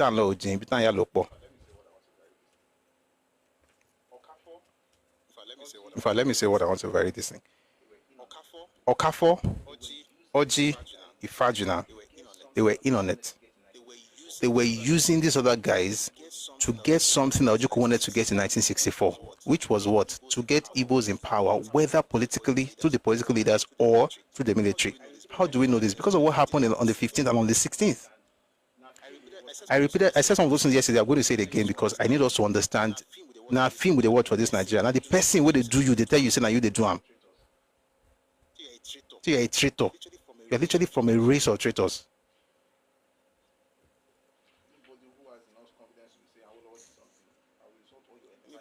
Anybody who has enough confidence to be saying, I will did something, I will insult all your entire family members and your ethnic group, and I will not, I've not started a shower. But I know they do it every day. If you do it today, everybody will collect. Until Nirweni will more yeni. Dami Malari's party that they mentioned, let me read something to you about it from this book. It says, Gowon remembers very vividly the evening of January 14, 1966. Gowon remembers very vividly the evening of January 14, 1966. His new brigade commander, Brigadier Malari, had invited him to a party, and he felt very reluctant to go.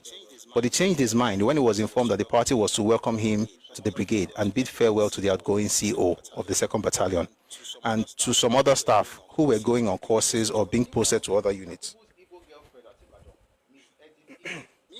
Meanwhile, Yakubu's Igbo girlfriend at Ibadan, Miss Edith Ike, had come all the way to welcome him back home.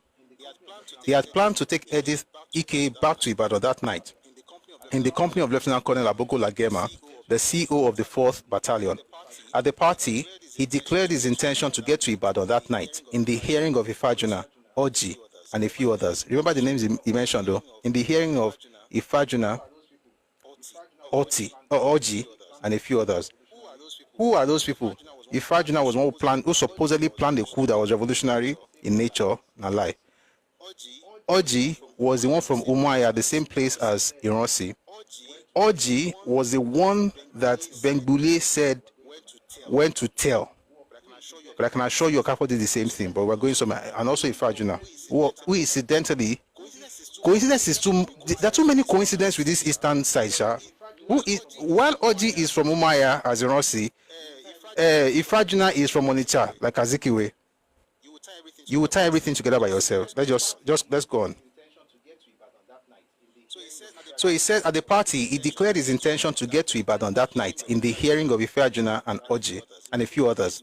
Despite appeals by his colleagues, such as Memalari, to stay till the next day because of Operation Wetie on the Lagos-Ibadan road, Gowon did not change this statement.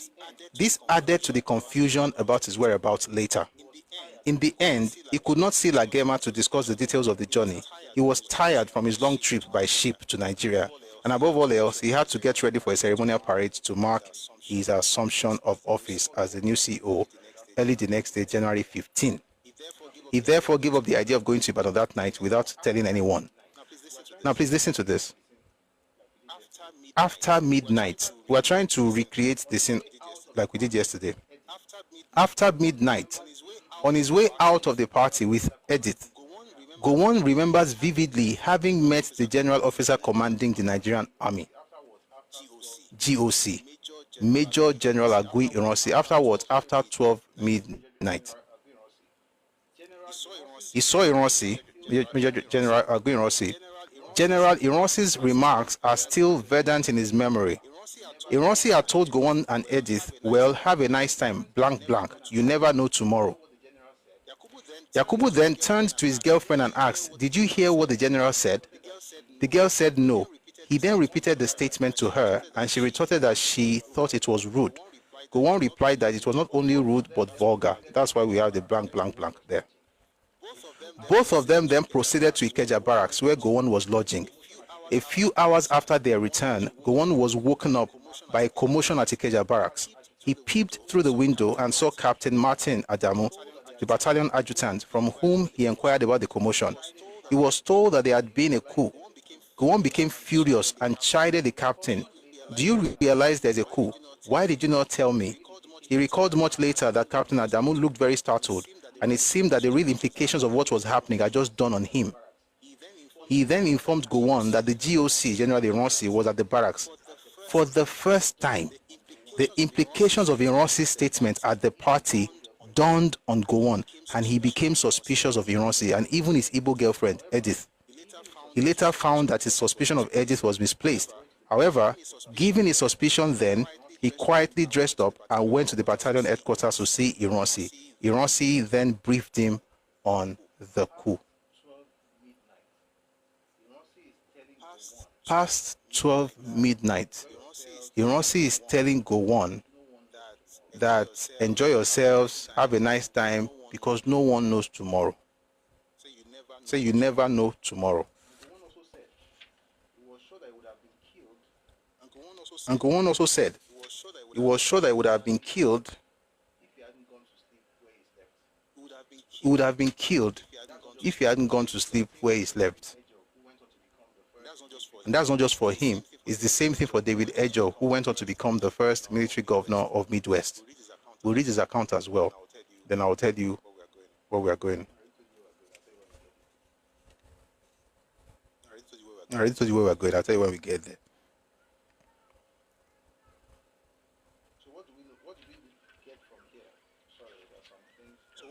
So what do we know? What did we get from here? Sorry, there are some things. There's some things that what we notice here is this. Number one, that Ironsi knew about the coup. If he didn't know about the coup, he would not be telling somebody I passed off. No one knows tomorrow. Like, why would you say that? Would you make that statement? That's number one. Number two was what happened with Njoku. I'm going to read Yakubu Gowon's account, then we'll go to Ironsi. Meanwhile, all those people that used to insult Gowon, listen, your entire clan or people should be thanking that man. I'm going to do a session on Gowon one of these days. People don't respect that man.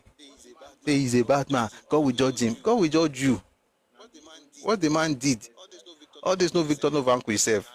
Now the reason why people they think say they get right for Nigeria with that. And that was because of Gowon. He has church mind. You know, his father was a missionary, he was a pastor.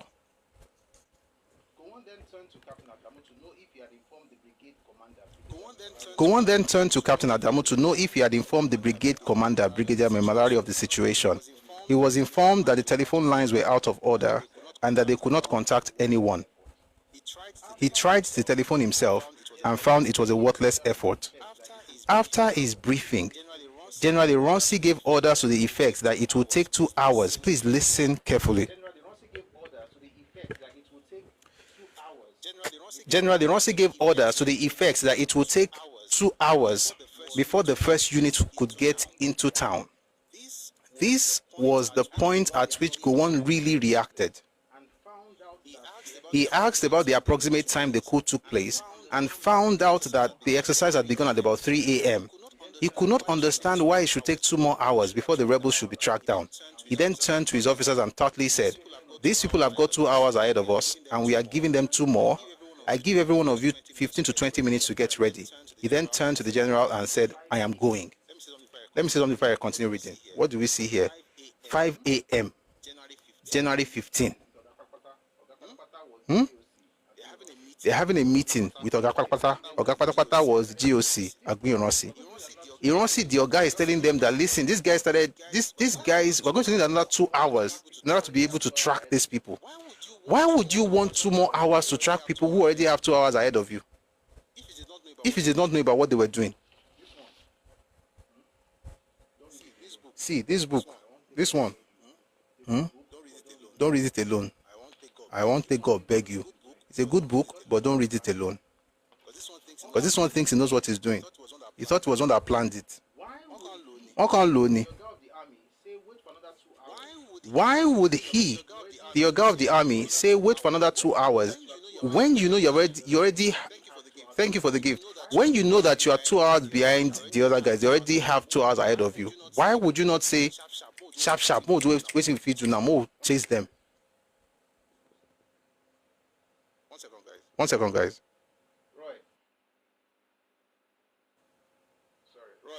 Roy.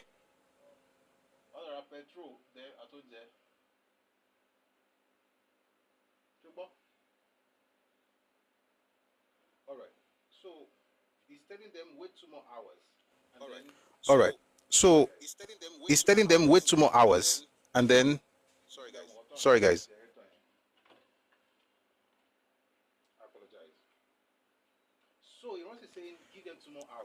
I apologize. So Ironsi is saying give them 2 more hours. Gowon is saying we've got to move now. But even Gowon said he would have been dead at this stage in that room. And the fact that he was there, he was one that was not moving things along. But something curious happened. Let me read this to you. Curiously enough, Gowon observed that Colonel Njoku, I'm going to read this book as well. Colonel Njoku, who had said nothing all this time, then asked him, quote, if something happens to you, who would look after the boys? Gowon then retorted that if the officers who had been killed meant nothing to him, Njoku, they meant everything to him. That's Gowon. Gowon had planned that since he had not taken over command of the battalion yet, Lieutenant Colonel Njoku could stay behind and look after things at Ikeja. He would then take a detachment to Lagos Island, and if there was need, call for assistance later. Now, let's take a break. You mentioned Njoku, so let's go and ask Njoku. We're going to Njoku now. Njoku's book is called Tragedy Without Heroes. Let's look at what he has to say. What have we established so far?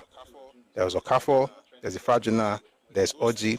Those three, when they were doing this stuff, they were not trying to change Nigeria. They were trying to change Nigeria and fashion it in. Let me put it this way: they were trying to change Nigeria and fashion it and design it in the Igbo fashion. And listen, guys, I am not saying this flippantly. I'm not just saying this because I want to throw jabs at people. No. The entire ethnic group may not know about what they were doing, no, but that was what they were doing. And by the time we are done today, you will see it. This special branch, I hope we get to it, but we have to get to it. Where were we? Njoku. Okay. The book is called A Tragedy Without Heroes, The Nigerian Biafran War by H.M. Njoku. He says here, having got the battalion in motion, I turned to the general officer commanding, that's Aguiyi, to spell out the task he had for us. The general officer commanding is not normally the person to give orders directly to a battalion. It should come through the proper channel, i.e. via brigade headquarters. In that emergency situation, the general officer commanding was acting in order. Whatever the situation, he was my senior officer, and military discipline demands I must obey the senior officer present. Who knew the extent of the kidnapping? By this time, Jack Gowon, Jack, of course, like I say, is Yakubu. Jack Gowon had arrived at the battalion headquarters and was with us. Lieutenant Colonel Jack Gowon, who was sleeping in Ikeja military cantonment that eventful night, never forgave me for not sending for him specifically. It was impossible for anyone in my position to remember all the details in such a situation. I was not even sure he was back from the party. According to the military practice, the alarm raised by the bugler was enough warning for all and sundry to turn out. Quote, but they said they would not kill anyone, end quote, the general said. Who is the general? Aguiyi Ironsi. That obviously was an admission of foreknowledge of the coup. Jack looked at me. None of us said a word. From this day forward, I was to lose Jack's confidence from all indications. He thereafter bore the impression or the notion that I knew about the coup beforehand. That's the Ironsi they tell you that he was one that stopped the coup. You know what? There's something else he said. I'll read it and I'll now go and read to you what Chino Achebe said in his own book. That book again is mostly lies, but we'll read it. So he said here, the general said, but they said they would not kill anyone. That means he had foreknowledge. That's one. Number two, the general officer commanding asked for paper and pen. These I provided. He wrote down key points, KPs, and very important personalities, VIPs, to which troops were to be sent for protection. This includes the Nigerian Broadcasting Corporation, NBC, the Parliament House, Post and Telecommunications, P&T, the Prime Minister, the Inspector General, IG, the Brigade Commander, number 11 Thompson Avenue, and so on. In addition, he listed some of the officers he wanted apprehended. Please listen. This included Major Ifajuna, the original planner, Captain Oji, the one who told this guy, who told Ironsi about the plan. And Lieutenant Wokocha, he had lost his nerves. That's Ironsi.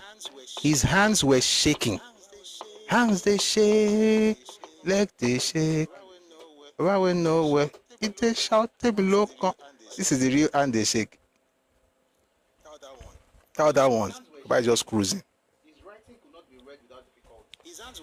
His hands were shaking. His writing could not be read without difficulty. I asked him to have some coffee. He was grateful and coffee was ordered for him. Jack and I did not take the coffee. During a conversation, the general officer commanding repeated his earlier statement, quote, but they said there would be no bloodshed.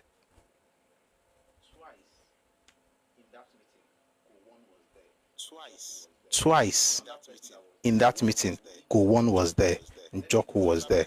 There's another person that was there. Let's read what he has to say, and then we'll come back to Achebe. The other person's name is David Ejo. And they shake, leg they shake, about we nowhere. He they shout, they will look on. He don't win, no. And your president deal with it till 2031. Oh my God, goodness gracious. Goodness gracious me. Where was I?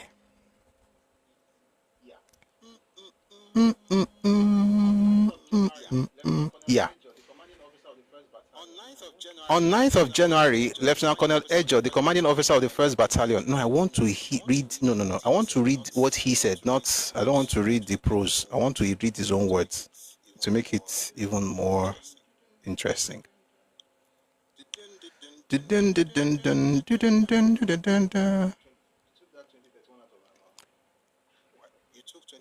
took that 2031 out of my mouth. Oh, but I like what Tinubu is doing now. You should stay there.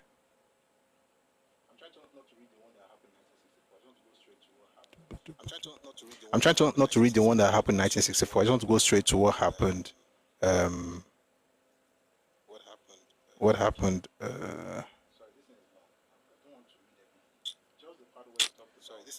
Sorry, this thing is long. I don't want to read everything. Just the part where he talked about his meeting with Iran's. Okay.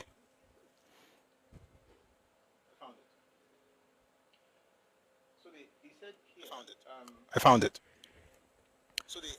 So he said here. So there's no way to know that we're not going to talk about this. The backstory is that in '64 there was a coup planned by Ojukwu and Bassi, and they invited Victor Banjo, David Ejo, and Yakubu Gowon to join them, and he said no. And then they went to report to the European officer, General Foster. He spoke to them. That's himself and Gowon reported to General Foster. They are the good men. But then they were able to stop it. Then he says by December, when Gowon came back, so because of that, they sent Gowon to for a course, or on a course. He stayed in Nigeria. Then he says, when Igbos were worrying him that Ejo was still there, he told them that this man from that small state, minority state, you can handle him. He cannot do anything. Go away and leave me. So he left me. By December, when Gowon came back, that's the one we read earlier. It was the backup plan. It was not the backup plan. It was the real plan. Backup, Bawo. There were two. Well, I don't even know which one. It was the backup plan. Backup plan not for the coup. Backup plan for if Mbadiwe's stuff did not work. Okay, this is complex. We're going to get there. Ironsi was the second option. And you will see it. We talked about it yesterday, but we'll talk about it again today. Ironsi was the second option. Who was the first option? The first option was actually Azikiwe. Hand they shake, leg they shake. You will see it. In other words, Azikiwe will be president, Mbadiwe will be prime minister, and Azikiwe will have more power. How do we know this? Because of the meetings that took place on the 15th of January. Where are we going to find that? Very soon. I'm going to show you very soon, Mr. Tom. Just a bit. Just hold on. Let's finish this one first. So it was sent to Enugu. I went there and they tried again, but the one they tried was in January 1966 after I had left the army headquarters. But at that time, they said whatever happened, Ejo and Gowon must die. They threatened the person who was to organize a coup on behalf of the Igbos in Lagos side. I want to read that thing slowly.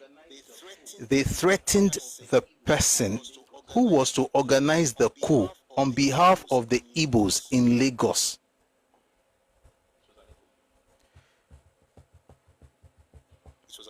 It was an Igbo coup. Who was that person? That's a question from the interviewer. And this is his response. Emmanuel Ifajuna. Who was Emmanuel Ifajuna? The one who planned the coup. Who did he plan it with? Ademoyega? No. Nzogu? No. Don Okafo? Yes. Ademoyega, this one is writing books saying, we were there, we planned it together. Na lie. They called you after they had sealed the deal. He just came along. Just convenient. They just needed you because you were revolutionary. So may not be like say, and that's why when you read the book by Bengbule where he's saying that I asked the question, I don't want to read that now. I asked them the question, who and who is part of this coup? Then he's mentioned it. Then he now said, it's mostly Igbo. They will say it's an Igbo coup. Are the Yoruba people not using us to organize the coup? That's what is inside. Is in his testimony at Oputa panel. Is in his book Nigerian Five Majors. Bengbule. Are the Yorubas not using you to do waiting? And the grand plan of releasing Awo from prison.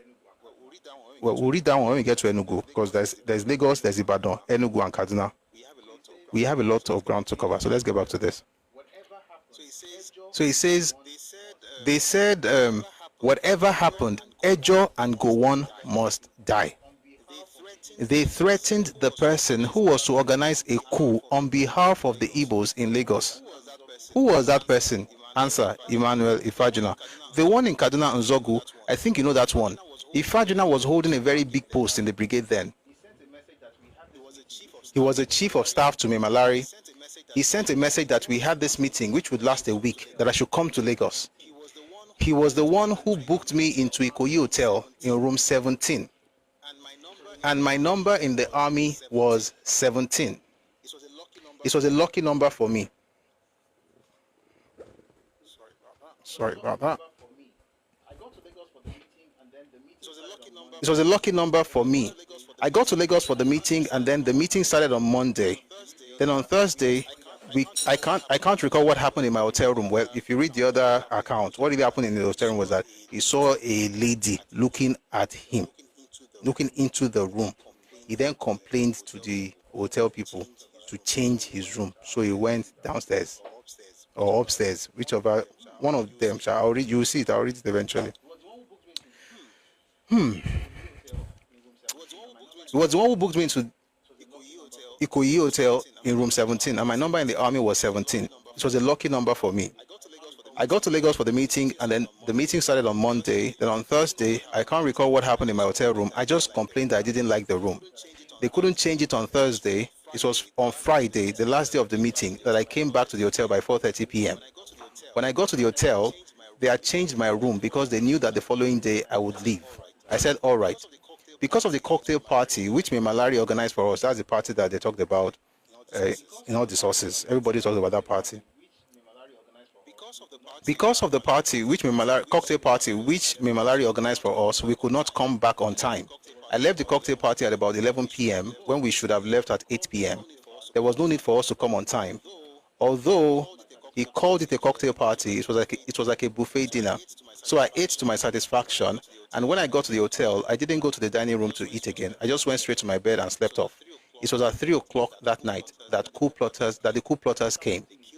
They killed my colleague, the one commanding the Western region, and after putting his body in the boot of the car, they rushed to my room, to room 17, to kill me, thinking that I was there. According to their story, they didn't want me to see them, so when they kicked the door open, they just sprayed the bed with bullets and then round before they switched on the light. When they switched on the light, nobody was there, and they started saying to themselves, quote, he's gone, end quote. And I was snoring downstairs. That was how at least I can tell that God saved me from the coup. Now for Gowon. Gowon had just come back on the 20th of December and was posted to take over a battalion in Ikeja. Let's just leave Gowon matter. So the following day, I was told that my colleague was killed, and I went to his room, and all what I saw was just blood. His body was not in the room, and so I went to the person who was in charge. When they said they arrested people, in some cases they actually killed them there. And by the way, there was no gunshot by any Yoruba person throughout the school. The Yoruba person who planned it, who was part of the planners, was supposed to be in NBC and Lion Building, and P&T. I was supposed to be the one to, tell the whole world, fellow Nigerians on NBC, Nigerian Broadcasting Commission, the next day. Never did, by the way. Adewale, that was in transport. So all this lie. And you see how barbaric this thing was. You couldn't even arrest them. The ones they arrested eventually killed those ones too, but I mean, it is what it is. Sad tale. Let's go back to this.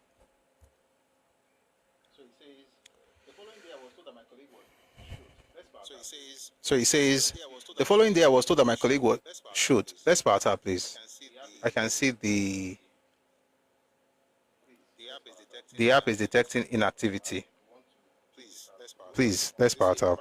This is not good for the live. We want to keep it on. It's Friday, so I want us to really have a great time. But please, we've got to engage the live. That party was used to these guys. No. So the party was organized by Malari. He wasn't used to these guys. They took advantage of the party. The party was organized by Malari himself.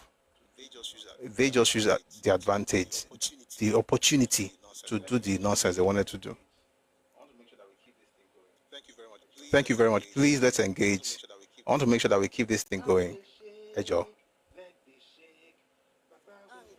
And they shake, leg they shake. Baba, we know it is shot. Shaking calling for you. Share some concert. It is shot. Let me look. Just do handkerchief like this.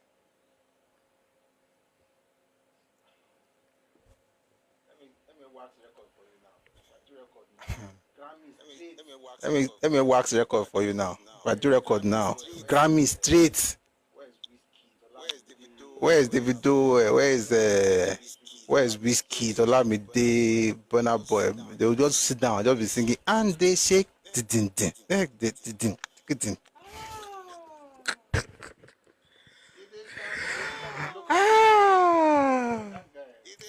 If they shout, you see, shout, they will look again, join themselves. Oh boy, that guy. Just they play everybody. MC Busu, you have MC no. The man just they play everybody. They give people work. Go sit down, they analyze nonsense. Analyze rubbish. Analyze in the rubbish. His hands are like this. If he does his hand at this 90-degree angle, what if he makes it 180? Will he be able to lead Nigeria? Analyze rubbish. Tinubu, God bless Tinubu, but that man is something else. We were singing for him. The guy was just watching everybody like, when you are done. All right, please, let's keep our tapping. Let's get back to the book. Oh, serious, basically. All right.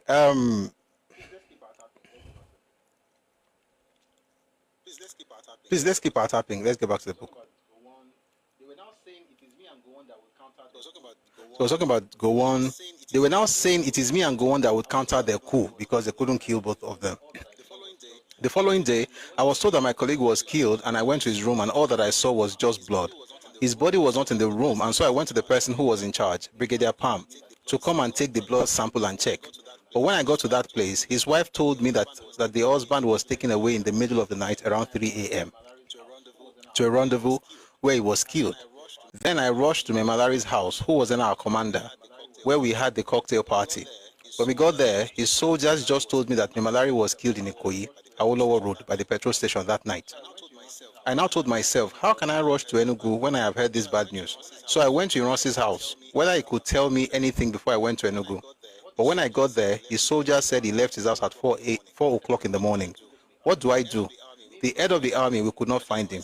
So I said to myself, let me go to the army unit. Maybe I would get more information from them. I rushed to Ikeja Battalion, and it was there, luckily, I saw his car in a car park. I sent my guards to check his office if there was anybody, and to ask if I should come in. And then I heard them all shouting, quote, tell him to come, end quote. So I went in. Now, please listen to the third person who is talking about what happened in the room. Keep our tapping, please. Thanks. Power tap, share the live, drop gifts. Let's push the live out there. So listen to what Ironsi said to him. Tell him to come. So I went in. He opened the door for me, and when I got in, I saw Ironsi sitting opposite the door, pointing a gun at me, saying, David, are you with me or against me? That's the person who didn't know about the coup. David Ejo was meant to be killed. Ironsi must have known that Ejo was meant to be killed. And the fact that he wasn't killed and is appearing in front of you in flesh and blood, why would the next question be, are you for me or against me? Why would you point a gun at him? And you didn't know about the coup. Whatever answer you provide, I hope it works. So I sat down. I saw Ironsi sitting opposite the door, pointing a gun at me, saying, David, are you with me or against me? It was a surprise to him because he thought I was dead. So I shouted back at him that, quote, you are our father. Whatever it is, I am with you. By the way, Ironsi was 41 at this time. Most of them were in their late 20s, early 30s. You are our father. Whatever it is, I am with you. What is it anyway? He said, all right, sit down. So I sat down, and he told me how the prime minister contacted him to say that he was being attacked with a Kotiebo and all that. He promised me he was going to get some help, but he couldn't raise any help, and that was why I had to go to the battalion itself to get some soldiers under his command. He told me that he had to send Gowon out with soldiers to trace the coup plotters. Which Gowon did he send out? Which Gowon did he send out? Gowon left to this man. Gowon would be in the barracks until 7 a.m. Gowon left because he had sense. Anyway, now guys will go take glory. He say, I don't send Gowon out with soldiers to trace the coup plotters. Then Ejo says, I couldn't see Gowon at that time. After I had told him the story, then he said he was going to the police headquarters for a meeting where he was appointed head of state. What happened at that police headquarters? Now we go back to, which one should we read now? We'll go back to two very important personalities. The first person would be Chief Richard Akinjide. The second person would be the former president, Shehu Shagari. Why are we going there? Because David Ejo just pointed us in the right direction. He said something happened at the police headquarters, and that was where it was made the head of state. So let us read what happened at that police headquarters. And then when I'm done with these two stories, I think I'll be able to tell you my conclusion. They will now go to the special branch report of 1966. So first, let's start with Chief Richard Akinjide.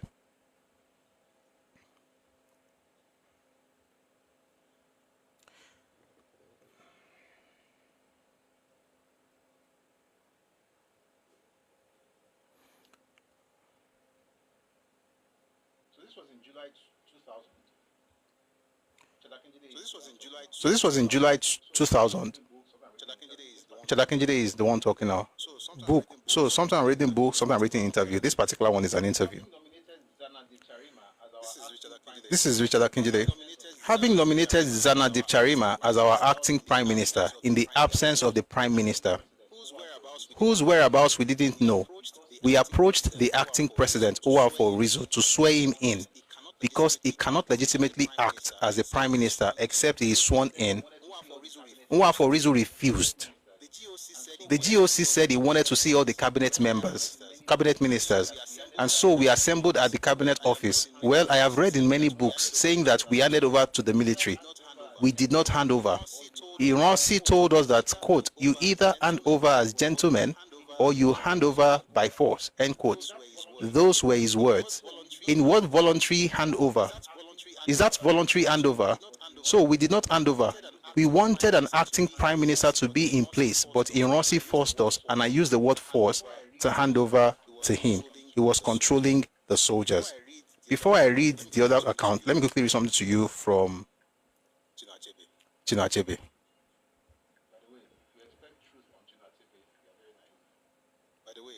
By the way, if you expect truth from Chinua Achebe, you are very naive. I said it. If you expect truth from Chinua Achebe, you are just naive. The best books that Chinua Achebe wrote were fictions. Fantastic books. Arrow of God, Things Fall Apart, fantastic stuff. Once you start reading his non-fictional works, not nonsense. With all due respect. At least two of them, rubbish. That one, The Trouble with Nigeria, where we saying, oh, Nigeria, everybody in Nigeria hates Igbo. Everybody hates Chris. Everybody hates Igbo. And Igbo is not the problem. And the second one, the last one he wrote, that one is the one I'm holding right now. There Was a Country. Let me read something to you from that book. Baba was just thinking that all of us were dumb, shall, because no respect at all. Just think say all of us no get sense. May God forgive him. Call on for your quorum. Because he will need it. I found it.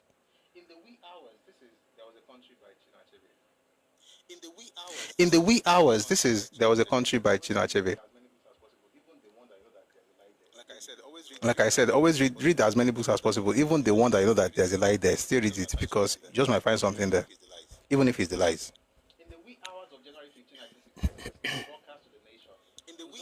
In the wee hours of January 15, 1966, in a broadcast to the nation, Nzogu sought to explain the coup attempt. It happened that some journalists had approached him to clarify the situation. Apparently, the plan of the coup plotters was to take control of the various military commands in Kaduna, Lagos, and Enugu, and to make a radio announcement from Lagos. Unbeknown to Nzogu, who was still in Kaduna, the Lagos operation had failed, and most information available to the population was coming from the BBC. Nzogu hastily put together a speech that became notorious for its attacks on the political class, bribery, and corruption. But by killing Sir Ahmadu Bello, Nzogu and the other coup plotters had put themselves on a collision course with the religious, ethnic, and political ramifications of such an action, something they had clearly not thought through sufficiently.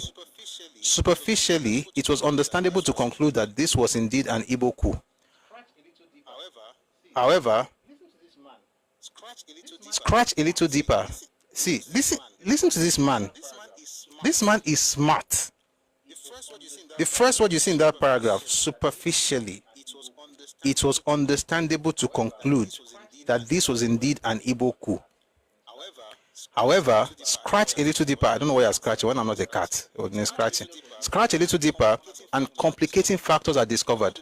One of the majors was Yoruba, 1 out of 7 people. By the way, apart from the 7 people, there are other people like Nwobo, Si, Bengbuli, and the rest of them, who knew about the coup and participated in it, unlike Folaoyewole and Gani Adeleke, who didn't know about it until they had done it.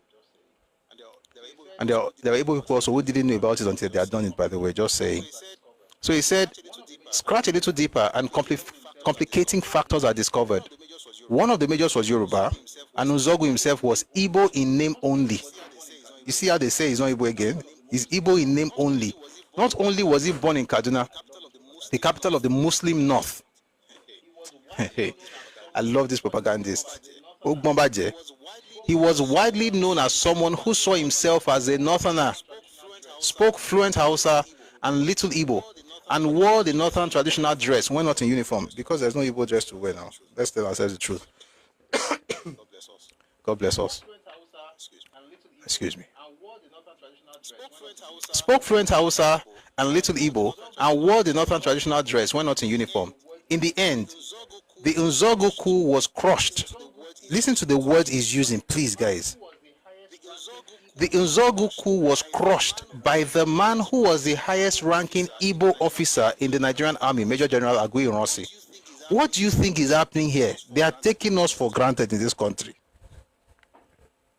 We were to later learn that Agui Ironsi was also We were to later learn that Agui Ironsi was also on the list of those to be murdered.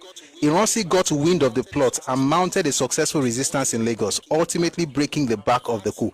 That is the Igbo narrative. Is that the truth? Absolutely not.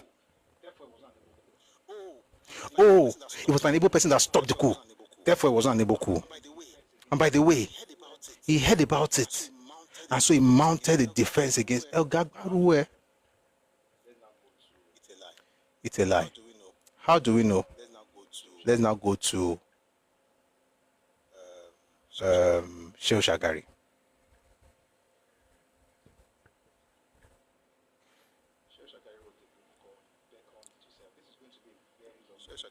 Shehu Shagari wrote a book called Beckoned to Serve. This is going to be a very long read. We are going to enjoy it. At about 7 a.m., I returned to Deep Charima's residence to meet with some NPC ministers who had gathered there. This was on the 15th of January. You see the person that caught wind of it, he didn't know, he just heard about it, and then he mounted something and destroyed the... By the way, the person to be credited with foiling whatever was foilable or whatever was foiled at the time was Yakubu Gowon. Why? Because he was the one who said, guys, we've got to go and find these guys now. Even though his Oga said, let's wait for another 2 hours. Why don't they say this thing in Nigeria? Why don't we know these things? Because we have to push a victim narrative of a particular ethnic group. You throw stones, you hide your hands. If it hits the target, you did well. If it doesn't hit, you don't know your hand is eating, so you didn't throw the stone. By the way, the style is so simple, it's so easy. And this is what makes propaganda work. And what makes blackmail work as well. It's so easy you overlook it. It's too easy. Just overlook it. Like it must mean, it may not mean. It's not sophisticated, because the more sophisticated it gets, the more open you are to questioning. So you just make it as easy and as stupid as possible, so that people just overlook it. It didn't know about it, but it was one that said, let us fight. This is how you will know that he knew about it. He knew he was going to be the beneficiary, and it was not just for him. It was also for Zeke and for Mbadiwe. And I say with my full chest, and I'll read out why I said it. You will understand how I came to that conclusion in a bit. Let's go to the book Beckoned to Serve by Shehu Shagari. At about 7 a.m., I returned to Deep Charima's residence to meet with some NPC ministers who had gathered there. Who is Deep Charima? The same person. Deep Charima was the same person that Chief Akinjide mentioned in his interview when he said they appointed him to be the acting prime minister. He's from the north, but he was an NPC. I returned to Deep Charima's residence to meet with some NPC ministers who had gathered there. Deep Charima was then the most senior NPC minister available. We received the latest reports on the situation, first from Alhaji Maitama Sule, Minister of Mines and Power, who had visited the PM's residence by bicycle. We then heard from Alhaji Ibrahim Tanko Galadima, the acting Minister of Defense, who had brought along with him Chief Fani Kayode. How did Fani Kayode get here? We'll mention it in a little bit here. Then we'll go, when we discuss what happened in Ibadan, you know how Fani Kayode eventually got here. But let me just read a little part of it. Chief Fani Kayode said he had been fetched from Ibadan early that morning